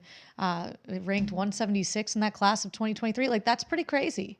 And I saw that Dabo was asked, I guess, about it today or yesterday during a press conference, and said something about, well, the weird thing about it is there was a decommitment from their class. Kid ended up going to Miami. Right. It opened up a spot, and all of a sudden they went, all right, Tyler Brown, you're our guy. Let's go. So, I mean, it's funny how all this stuff works out, right? Your path is always unique, and it's never a straight line. But really a remarkable story, and he's been an explosive player. He's going to be a problem for a number of years. And it's fun to watch how much better he's getting week to week with Cade, right? Like, and the two of them are young. Keep in mind, like, Cade's not going anywhere. That's right. He's a sophomore, so they're going to grow. Yeah, Dabo's freshman class, they've got a bunch of dudes that are already producing. Pretty impressive. Quick break. We come back. We have one more segment to go. this will be in honor of hopefully you watched that Miami's Traditions thing last night. It was really, really great. And a lot of stuff involved that place right there, the Orange Bowl.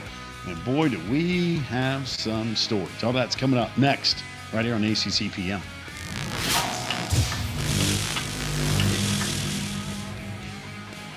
Boom, boom, boom, boom. Nissan has a car for everyone.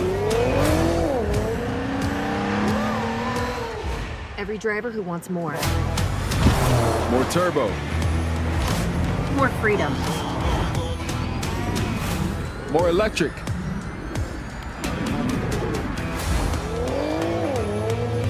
At Nissan, more is all we do.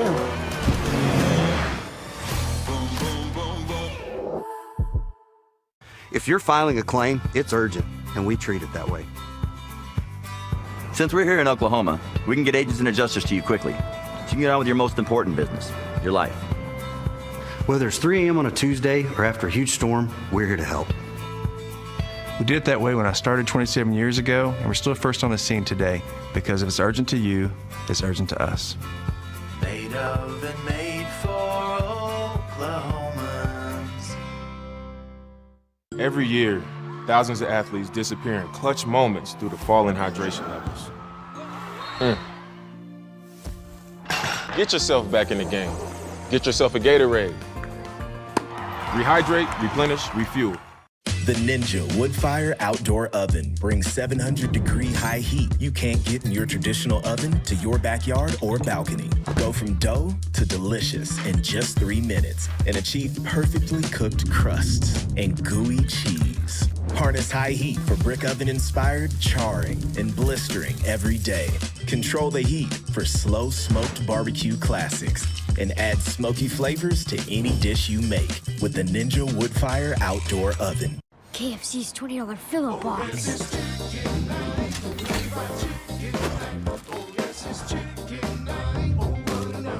Make it a chicken night with KFC's $20 fill-up box. It's making good.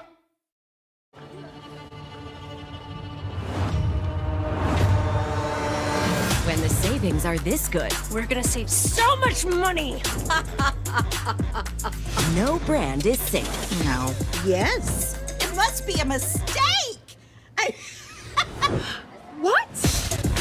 You'll never believe what I found. I literally have the receipts. Get ready to say yes for less at Ross.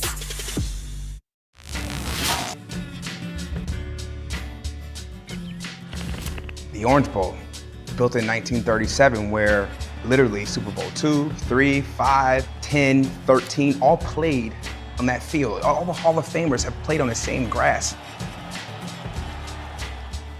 It was called Burdine Stadium back in the 20s or the 30s.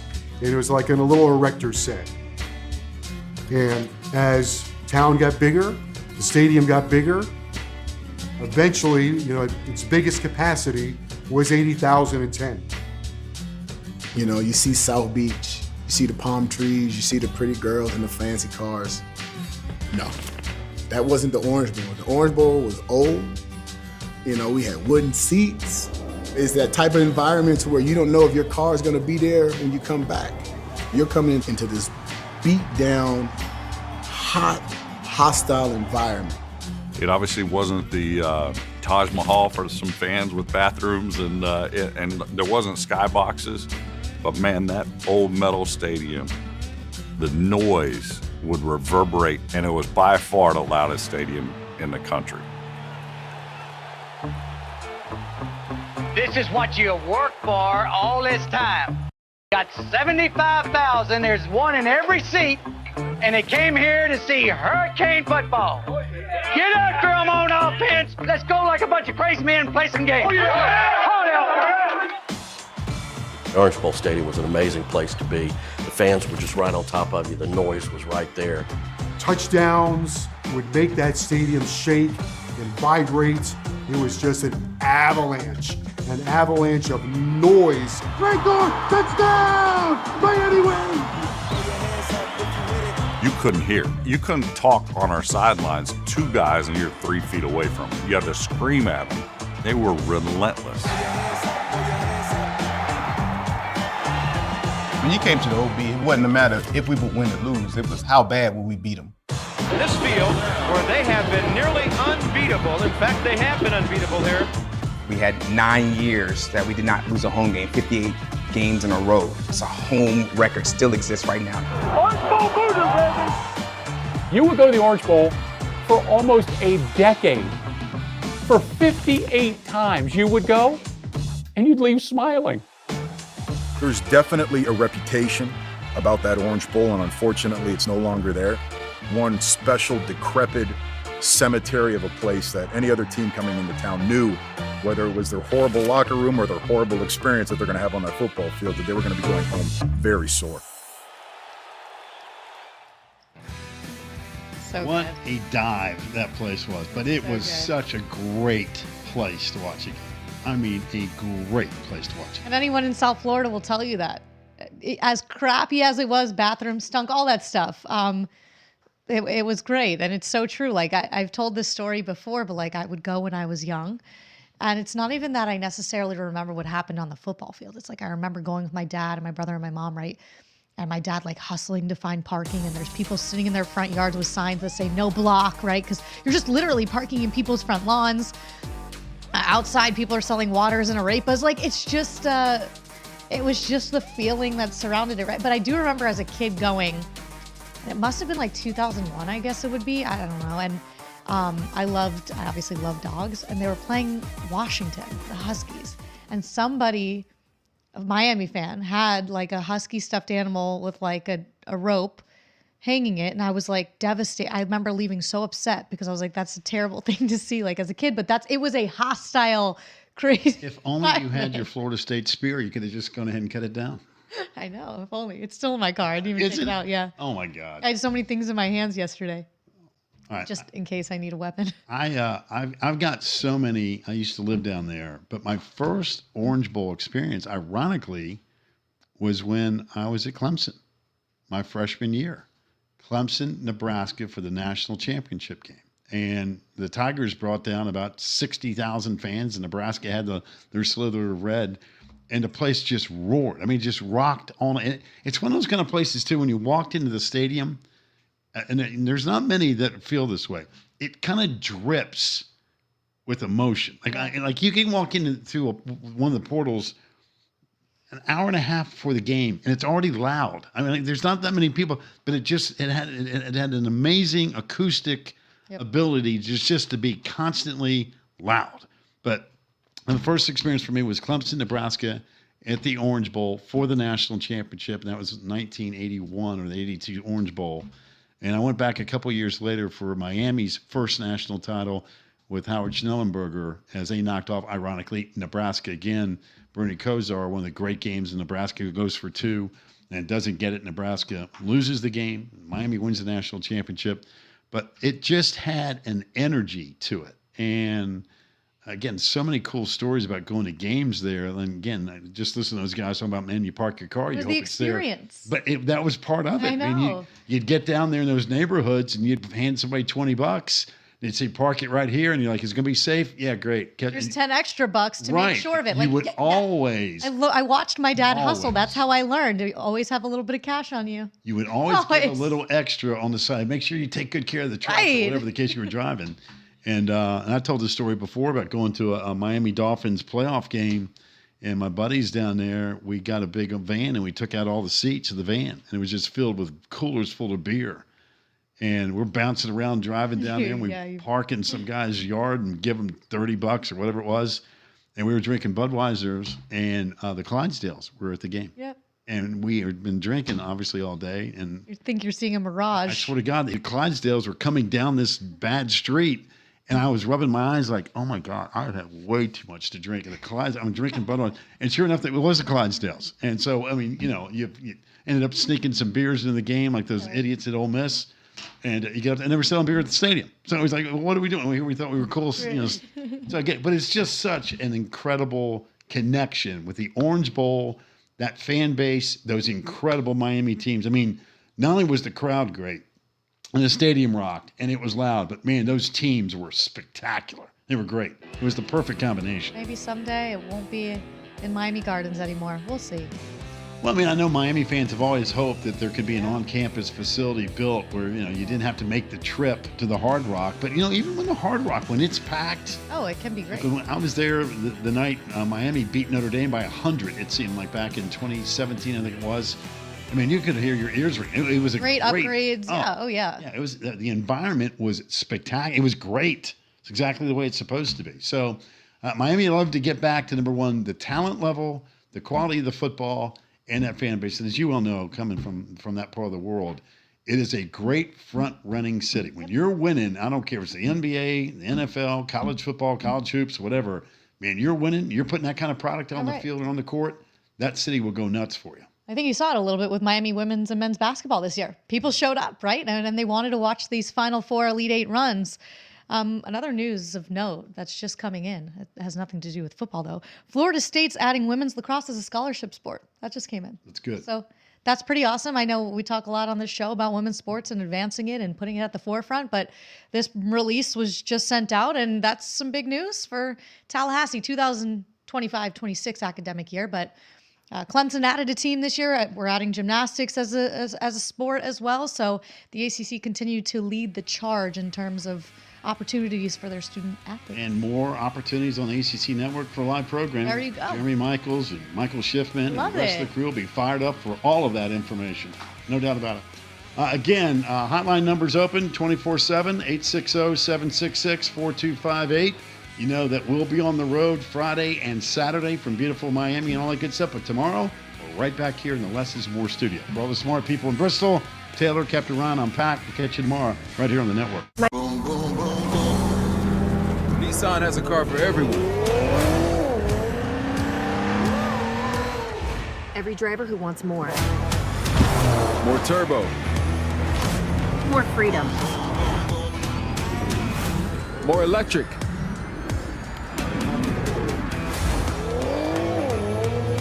At Nissan, more is all we do.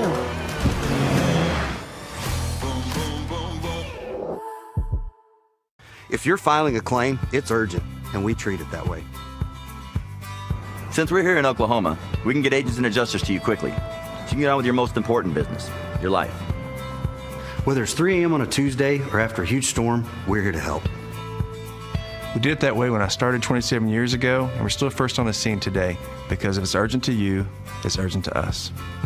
Made of and made for Oklahomans. Welcome to Freddy's. You must be new security guard. I loved this place as a kid, but it shut down. What is she doing here? I couldn't find a sitter. Have you met them yet? Met who? Hello? Security hires never last. Can we go home now?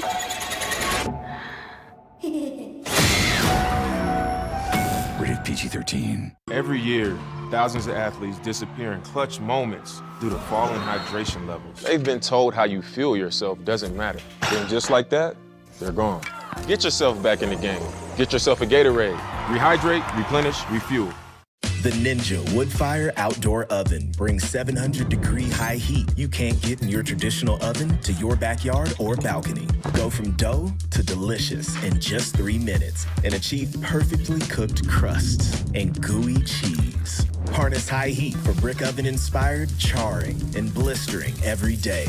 Control the heat for slow smoked barbecue classics and add smoky flavors to any dish you make with the Ninja Woodfire Outdoor Oven. Not you eating on your daddy's white carpet. Cut the bulljoke and give me one of the wings. Get 8 of KFC's new hot and spicy wings for only $4.99. This is ESPN on ABC.